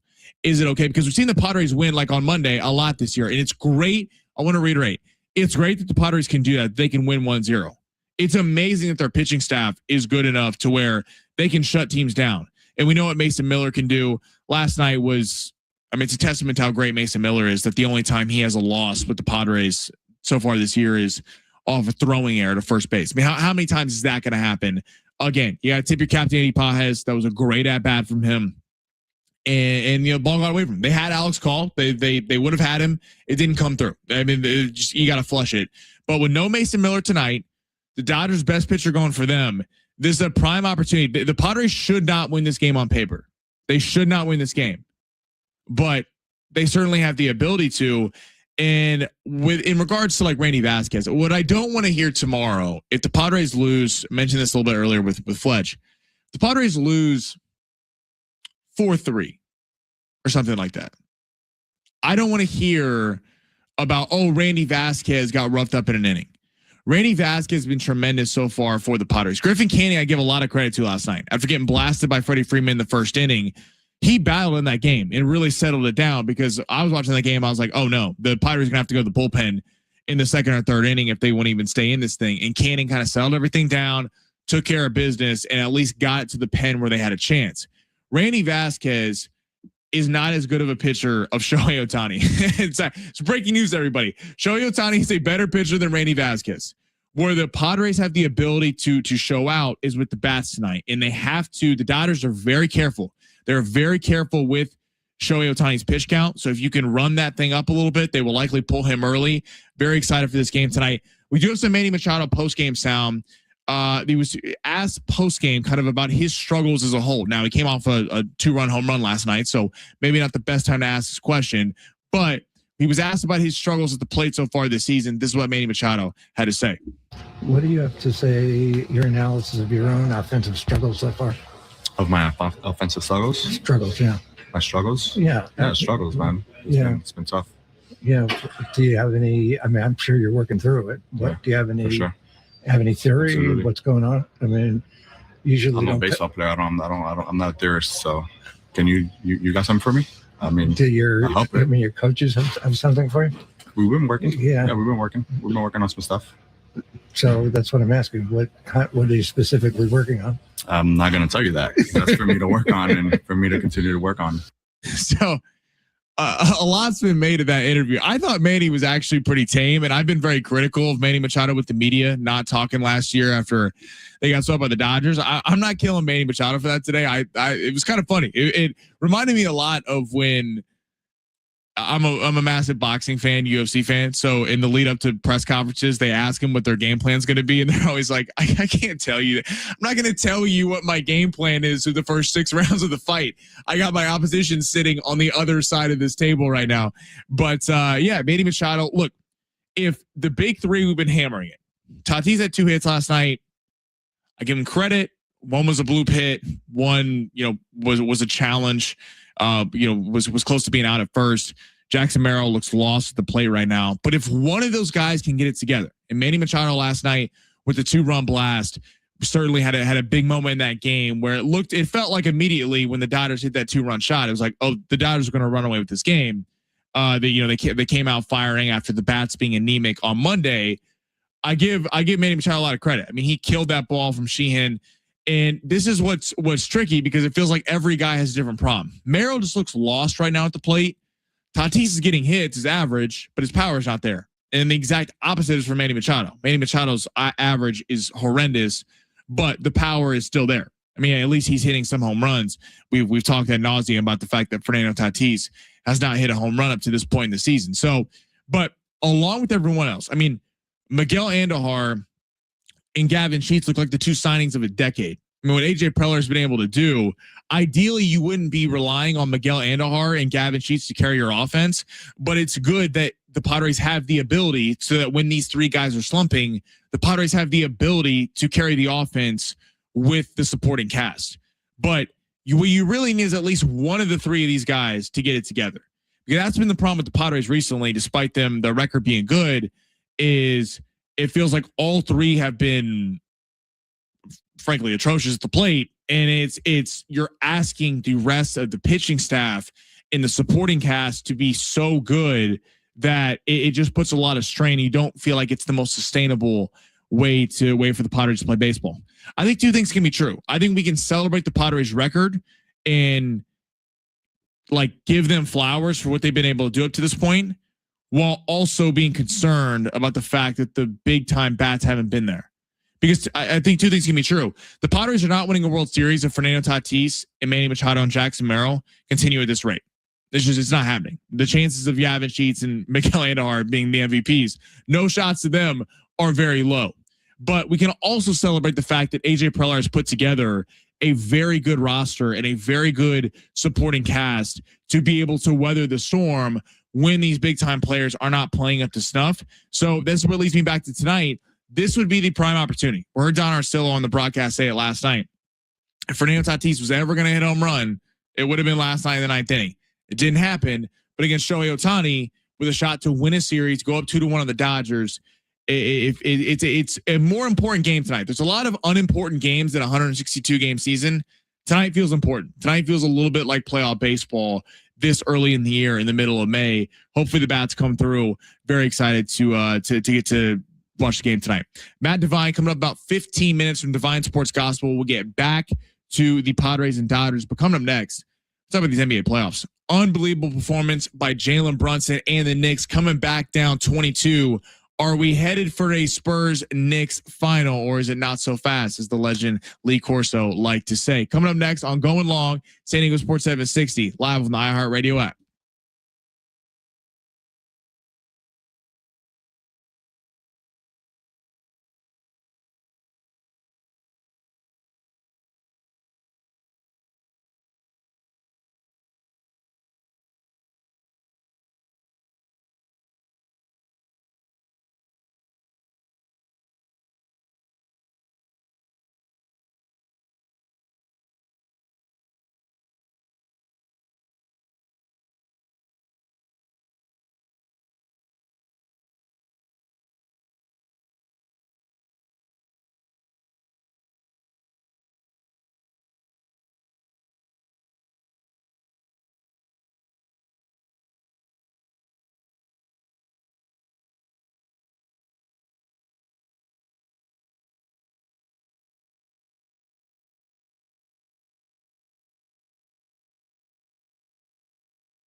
SCFC is back at Snapdragon Stadium Saturday night when they take on the Vancouver Whitecaps. Our coverage with Adrian and Darren begins at 6 p.m. on your home for SCFC, San Diego Sports 760. I got CJ Dos Santos joining me tomorrow at 2:30. So very excited to get to talk to him, who got selected to his World Cup squad from SDFC. 10 minutes. We got Matt Devine jumping on Divine Sports Gospel. Very excited to get to talk to him. But first, last night was unbelievable in that game. I mean, if you did not watch it, maybe you were at the Padres Dodger game, but the Cavs had a 22-point lead. And this is everything, by the way, the Cavs have been looking for. The Cavs with James Harden, Donovan Mitchell, two players who have been known for not always coming through in the biggest spots. Certainly in James Harden's. And Donovan Mitchell, I think, is starting to get that a little bit. He did have 29 points last night, but still, you got to find a way to close that game. 22-point lead. James Harden's getting crushed today, rightfully so. He went 5 of 16 from the field. He had 6 turnovers. I mean, that was he's had multiple games this season so far where he has had more turnovers than field goals made. That's just unacceptable from that standpoint. But Kenny Atkinson had coaching malpractice yesterday. You're up 22 points. You allow an 18-1 run during the game and no timeout. Brent, you and I could sit there and call timeouts. And I am not an NBA head coach. It is not rocket science to realize that, hey, when we're on the road facing a damn good basketball team and all of a sudden they start scoring, we should probably take a timeout and chill everything out. The Knicks players looked surprised. They were like expecting a timeout. You could see them jogging down the floor, and then you could tell they were just like, all right, like we'll keep playing. I mean, we're destroying them right now. Harden and Mitchell went 1 of 10, the final like 7:49 of that game in the fourth quarter and overtime. I mean, just a terrible performance. I thought it was like going to be Knicks in 6 after that performance. I don't know if you come back from that.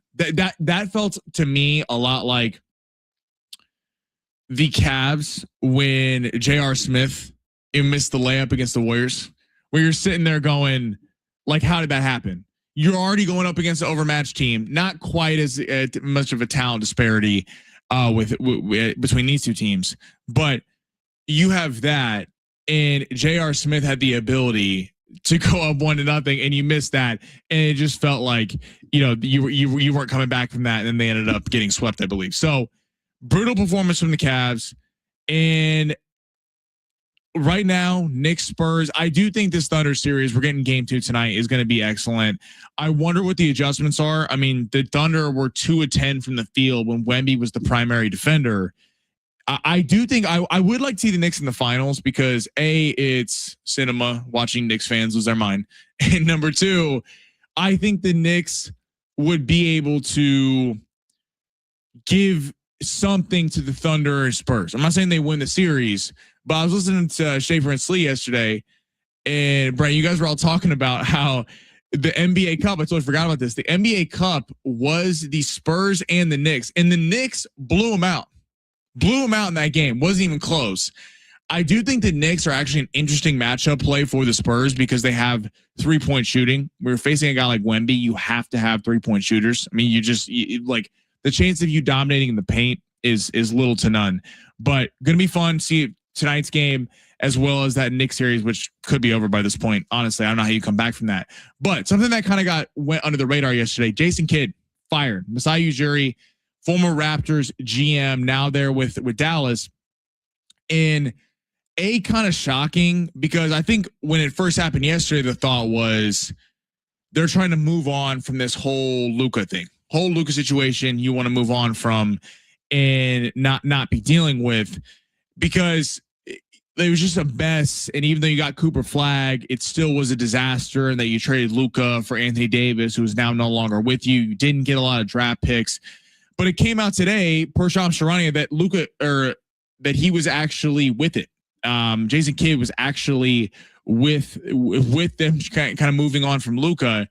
So much has been made about, is this an attractive job? Because everyone's like, oh, today, this is the most attractive job in the NBA. You get Cooper Flag, who's on his way up.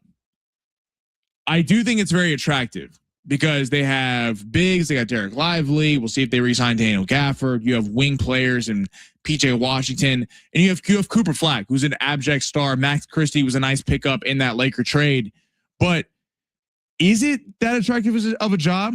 Because all we hear about is how, which I don't necessarily agree with, but all we hear about is, well, the Spurs and the Thunder are going to dominate for the next 10 years. I mean, if you're in the Western Conference, what are you going to even be able to do? And I don't hold that sentiment because, as we've seen, we thought the Nuggets were going to be a dynasty. Then we thought the Celtics were going to be a dynasty. We thought the Thunder were going to be a dynasty. And all of a sudden, they're losing 1-0 to the San Antonio Spurs. Not that they can't win this series and win a championship, but I do think the Western Conference, like, you have some teams waiting. But in terms of the Mavericks, is that job attractive? I don't think so.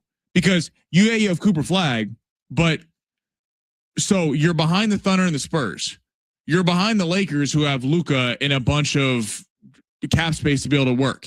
The Rockets are going to get a point guard, which was their downfall last year because they didn't have Fred VanVleet. He's going to be back in the fold, and they're going to go get somebody. Then you got Minnesota, who feels like they're a little bit capped out about what they could do right now, but they do have Anthony Edwards. And per Shams Charania on the Pat McAfee show, the Lakers and the Timberwolves are looking to add Giannis because they're looking at the Thunder and Spurs going, hey, we gotta compete here. Now, I don't know if they have the packages to get it done. You feel like with the Lakers, it involved a sign and trade with Austin Reeves, which I don't know where Giannis and Luka just get you by themselves. And in Minnesota's case, I don't know if they have a package that would work for it because it's going to be very pick based if you're Milwaukee. But I mean, you're behind that. Then you even have teams like the Suns who have Jalen Green, probably going to be healthy fully next year, as well as Devin Booker. Like, there are teams coming up. Not that Dallas isn't going to be in that fold, but I've heard a lot today because of Jason Kidd retiring. It's like, or not retiring, getting fired. It's like, oh, this is the best job in the NBA. It's like, is it? I think the best job in the NBA is going to the Eastern Conference. That's the best job in the NBA, where you go, okay, well, we get to deal with the Celtics teams on the way down. There's the Cavs. Where do the Cavs go from here? I think there's some real opportunity in the Eastern Conference. We'll see where the Mavs go in that direction. Having some problems with our stream right now. If you were watching on that, make sure to tune into the iHeartRadio app. You can subscribe to Going Long, set it as a preset, would be very greatly appreciated, and can tap in that way. Our text line is up, 70470. Start your message with team. Matt Devine from Divine Sports Gospel hopping on with me, coming up next on Going Long, San Diego Sports 760, live on the iHeartRadio app.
This report is sponsored by eBay.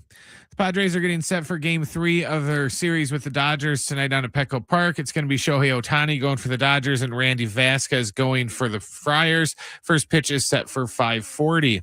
In NFL news, Aaron Rodgers says he plans to retire at the end of this season.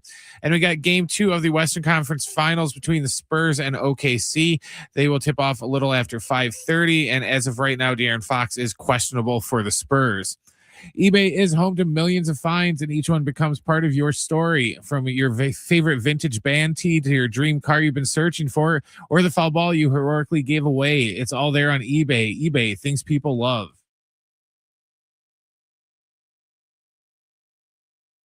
Ain't nothing wrong with a little heat getting warm around here. Light the fires, Big Daddy. Who's next in the hot seat?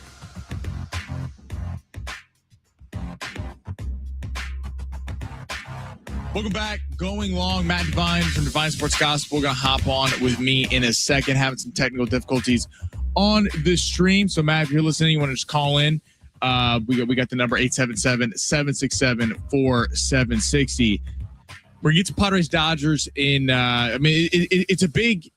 It feels like a big series. Now, I've heard a lot today about.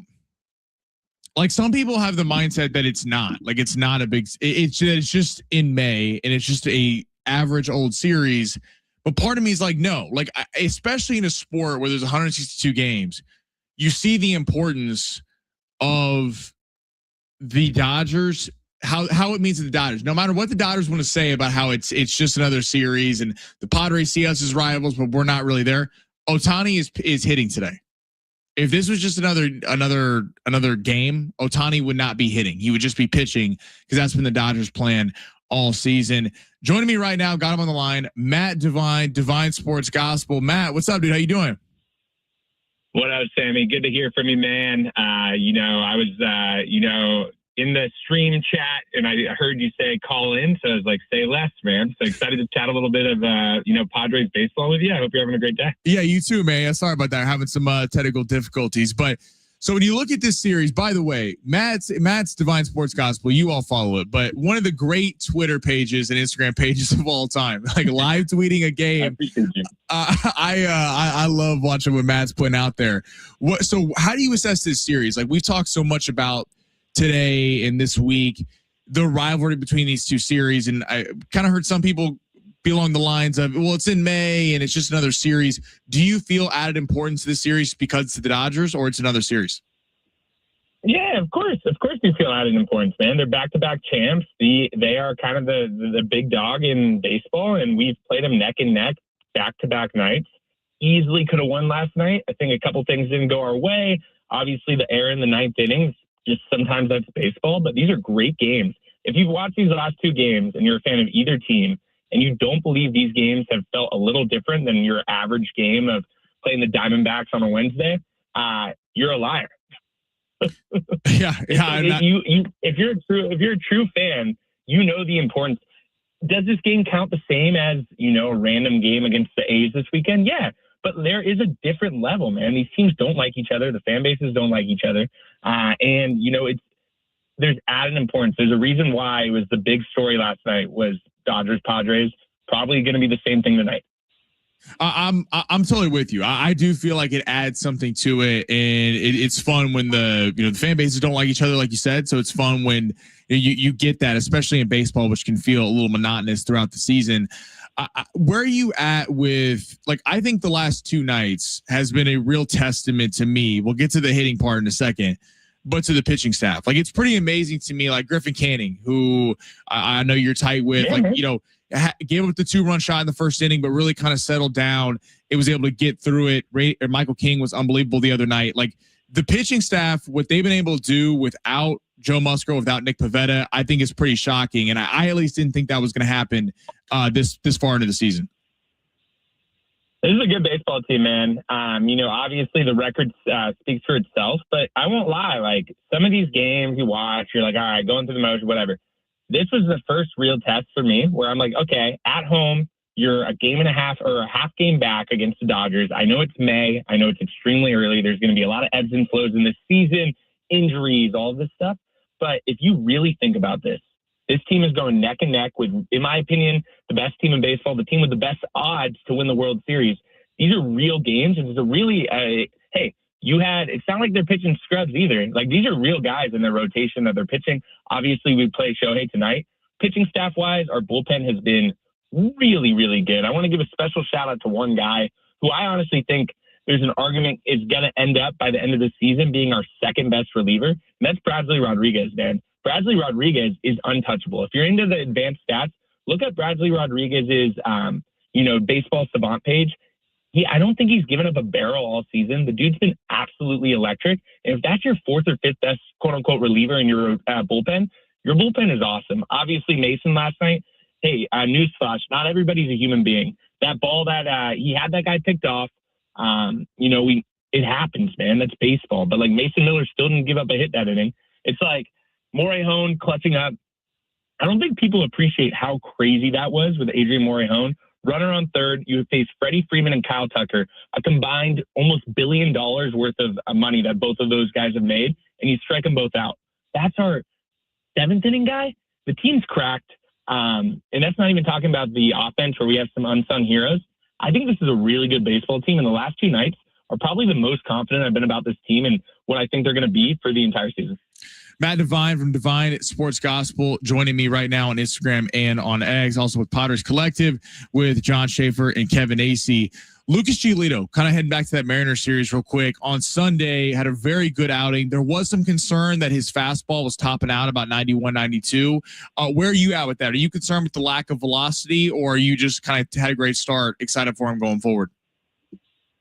A little bit of both, but the first, let's talk about the start. He pitched well, man. That was a great first start. What a great first impression. Sunday Night Baseball, we get the sweep. That was awesome. I won't lie, when I first saw that it was like 89 miles per hour, 4-seam fastball, I thought my app was wrong, but I ended up figuring out. Yeah.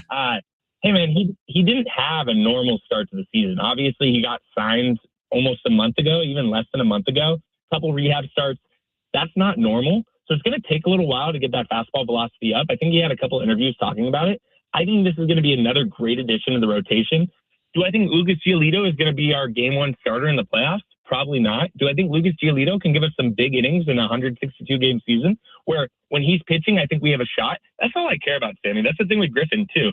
Like, I feel like our fan base turned off him a little bit. He had a bad start against Milwaukee. But when Griffin Canning's on the bump, I think he's going to give the team a shot. That's all I want out of my starting pitchers.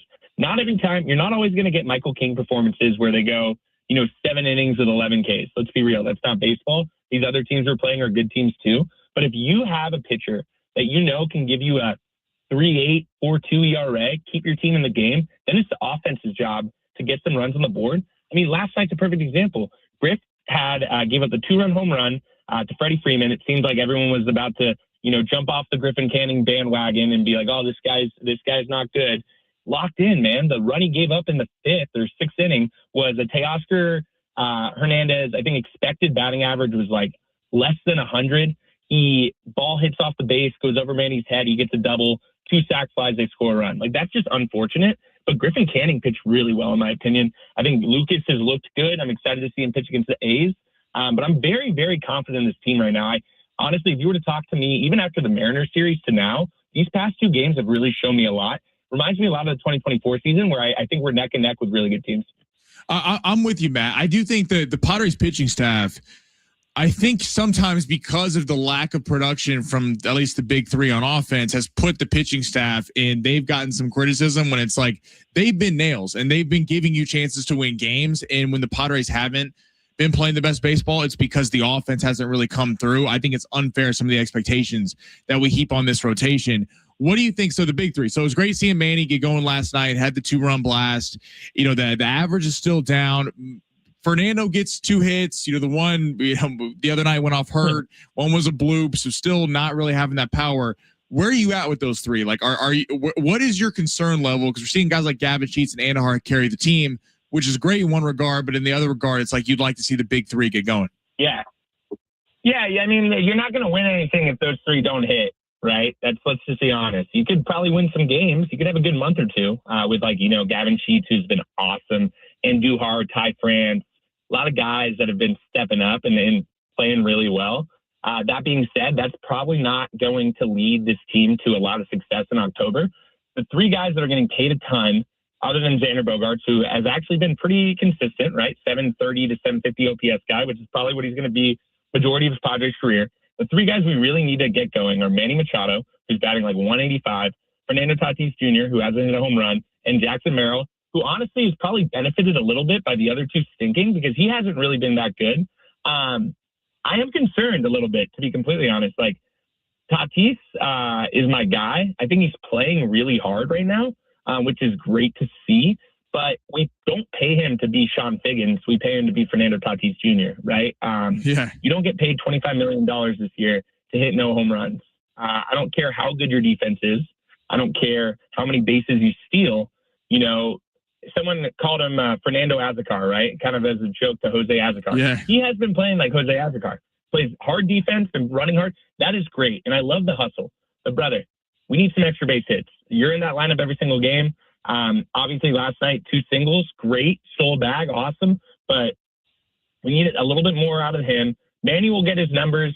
I'm not worried about Manny as much as I'm worried about the other two. The thing about Jackson Merrill, and I like Jackson Merrill. I think he's a hard worker. I think he plays hard. He had one great year. Last year wasn't that great. And this year hasn't been a great start. I hate saying this because, you know, everybody on our fan base is always on Fernando and always on Manny. It's like, dude, this guy got paid like a superstar. He needs to start playing like a superstar. So I'm a little concerned about him. And then this is coming from an extremely optimistic guy, but I was expecting Jackson Merrill to be a 25 to 35 home run guy. I was expecting him to be a lot more like Corbin Carroll than, you know, a 600 OPS center fielder that could play. I was thinking more Corbin Carroll than Kevin Kiermaier is kind of, if you're a baseball fan. And he's been a little bit more Kevin Kiermaier, right? Great defense, 4 home runs. Just like, come on, Jack. We need a little bit more out of that. 100%. Matt Devine, Divine Sports Gospel. Matt, by the way, you and your brothers, No One Asked for this post-game shows are fantastic. And the one you did with your mom on Mother's Day, that, man. Unbelievable. Fantastic, man. I appreciate you, Sammy. That means a lot. I also want to give a quick shout out to my buddy from work who is listening right now. Shout out, Noah. Sorry your Giants suck, man, but you're a good guy for listening from San Diego Sports Radio. Shout out to Noah, man. Matt, you're the best. Go shoot him a follow. Matt Devine, Divine Sports Gospel, Instagram and X, and Potters Collective with the very own Kevin Acey and Sean Schaefer. He's right in studio along with Alan Slewa. Crossover coming up next. Going long, San Diego Sports 760 live on the iHeartRadio app.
What did you say? It's 15 minutes. Yeah, I'm gonna get yelled at by Mike Usher, but that's because I'm not usually on time when I break. That's why it's not 15 minutes. It would never be 15 minutes, though. We don't do. I mean, in any of our segments, do we hit 50? Maybe out the gate. First segment. First seggy. Yeah.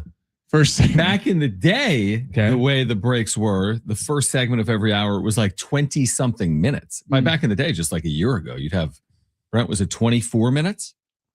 22 to 24 minutes? Oh, I had some 24s recently. I was doing some of the stuff on 570. And in LA. It was 24 minutes. My boxing show, we do 20-minute segments. I was like, 24. It's kind of a podcast feel. Because in a podcast realm, you just go. I mean, I'm always thinking longer with a podcast, like whatever, 45, an hour. You just go. Then it ends after an hour. But it's never like, very rarely do I do something in like a podcast that's live and it's like, what's the longest you've minutes. Gone live without a break? Not here. After game 5 of the NL 24 DS against the Dodgers, I was in Laramie, Wyoming. It was the night before San Diego State played Wyoming on the road in Sean Lewis's first year. The Dodgers beat the Padres at Dodger Stadium, the game that you had tickets to but didn't go to. Yeah, I heard that story yesterday. Isn't that insane? We did a 3-hour show for a game that lasted 2 hours and 35 minutes. We probably did 3.5 hours. So that's all the loss too. People are just so mad. 3.5. Yeah, a lot of that's the setting to do a 3.5 hour show. Now, at least you should do after the A's on Saturday. Just a try to go random 45. May 22nd. 45 on that A's game. May 23rd. Yes, just keep going forever. I love that. What's yours, Alan? Luka got traded? Luka got traded. Oh yeah, how long were you on the air? Actually, no, I don't. No, yeah, it has to be Luka got traded because the year Lakers won a championship in 2020, that was probably a 3+ hour, but that's radio. I've done, passing a Kobe was over 3 hours, but that's radio. So you got, you did get some breaks in between. No commercials though? No, that's what I'm saying. You got some sure. breaks, but the longest on YouTube was the Luka trade, probably 3. Because I remember we were at the San Diego State game. I was engineering. I was calling the game. When what happened? When Luka got traded, San Diego State played. I forgot they played on Saturday night, and the Lakers beat the Knicks. That was a Knicks game. And it was kind of a big win. So you were on for a while, and then all of a sudden, I went back and watched Allen that night because I wanted to see like how that played out. Because you were about to sign off. I was probably 3 minutes away. You were kind of getting to the point where getting ready. Like basically, if I hit 1 hour on a post game, that's a lot. And I then think that was that 1 hour. And the best part of your reaction was the fact that you didn't believe it like every other NBA fan. You're like, no. You're like, no. I know that it's shams, but I'm assuming guys, he I'm got not hacked. Obviously not. It's I'm not going to. I was even telling him, like, I'm not going to read this. And then people in the chat were like, what are you talking about? What is he talking about? I'm like, I'm not reading what you want me to read. And then the pieces started coming together. It took like 10 minutes for me to say, oh, yeah. All right. Maybe this is real. Happening. You ever see that video of that like nightclub in Dallas that was like, it was a nightclub Saturday night. And then they cut in the DJ and said Luka got traded, and it was just silence. They cut the music, and it was just silence, and the entire club was like looking at each other. Ridiculous. Like there was like this. I think this like I don't even know what it was. There's probably 5, 6 different reactions of that. It was like weddings, bars. It was DJs stopping what they're doing and say, "We got an announcement to make." Luka got traded. Luka Doncic just got traded. People stop at that at your wedding. It's like a wedding where they're making an announcement, like something just happened in the country. It's insane. Speaking of a wedding, Ben Fletcher's been complaining he has to go to all these weddings, so he has to miss sporting events. Oh. I know, so hard his life. What is the one sporting event that both of you look back, you're like, I had to miss it for some reason? Something you couldn't get out of that drove you crazy. And you were like, the whole time we're like, why am I here? I mean, I'll always find a way in this world. In the last 10 or 15 years, I would always find a way to have it on my phone. No matter where I was, if I needed to watch something, I would find it. What about when you were a kid? But as a kid, I mean, I would bring an actual handheld television with an antenna, like these like pocket TVs that were like 7 inches tall, but the screen was 3.5 inches for March Madness. And I would put it in my book bag. And because I'd be like, I'm not going to school today. She's like, yes, you are, my mom. And I would bring a television with me. That is fantastic. Out of like Bala Cynwyd Middle School. I'm like, I'm like moving and shaking before the internet. Yeah. But I forgot how I like did that. it, but I kind of have an idea. And I can't remember which year it was. I think it's either 96 or 98. Let me just pretend it's 98. I'm going to assume it's the 98 year. Padres are in the playoffs. So they got this. They end up getting to the World Series. But before then, you got obviously, who is it? I think they played Astros. They had the Braves. And however they got to eventually get into the Yankees. Well, it's one of the more idiotic things in baseball, which still happens today. You have like Wednesday day games at 1. Right? Oh, yeah. In the playoff in the games. NLCS. Playoff games. Yeah. And I'm like, Crazy. what the hell do you want like your city to do At 1 o'clock? At 1 o'clock. And either you can't go to the game or it's on the road. And it's like everybody who gets a chance to watch this and actually enjoy the game. So at school, I brought like it was a Walkman at the time, right? That's what we had. Yep. Hell yeah. And I put like I eventually put it to where John, the speaker was right here. Oh. So I had it on the palm of my hand. So you're doing And like I'd some sit like this. touch-ups? I'd sit like this and I'm listening to the game. And then, a couple people knew, so I tell them to score. By the time you're like 10 minutes into the class, the teacher's just like, well, just tell us all what's going on. Right. So They want to watch it too. I mean, couldn't miss it. The last Padres NLCS game that they won was in the middle of the day against the Phillies. Phillies. It was like just idiotic. 1 o'clock. It's 1 o'clock. Yeah, crazy. Because of the ALCS being played that same day. So whenever they do the 2 games in baseball, they'll still do the day night, where in the NBA they won't. Like, Brother, imagine an NBA Tuesday game at 1 p.m. It's stupid. Just play both games at the same time. Have them on 2 different networks. That's definitely. it. I remember being devastated as this wasn't an event, but I love the NFL free agency. It started at 9 a.m. and this one teacher, she still works there, lives down the street, took my phone away from me at 9:02. And I was devastated. I was like, and then my buddy, so we went to his phone, and then she took that away.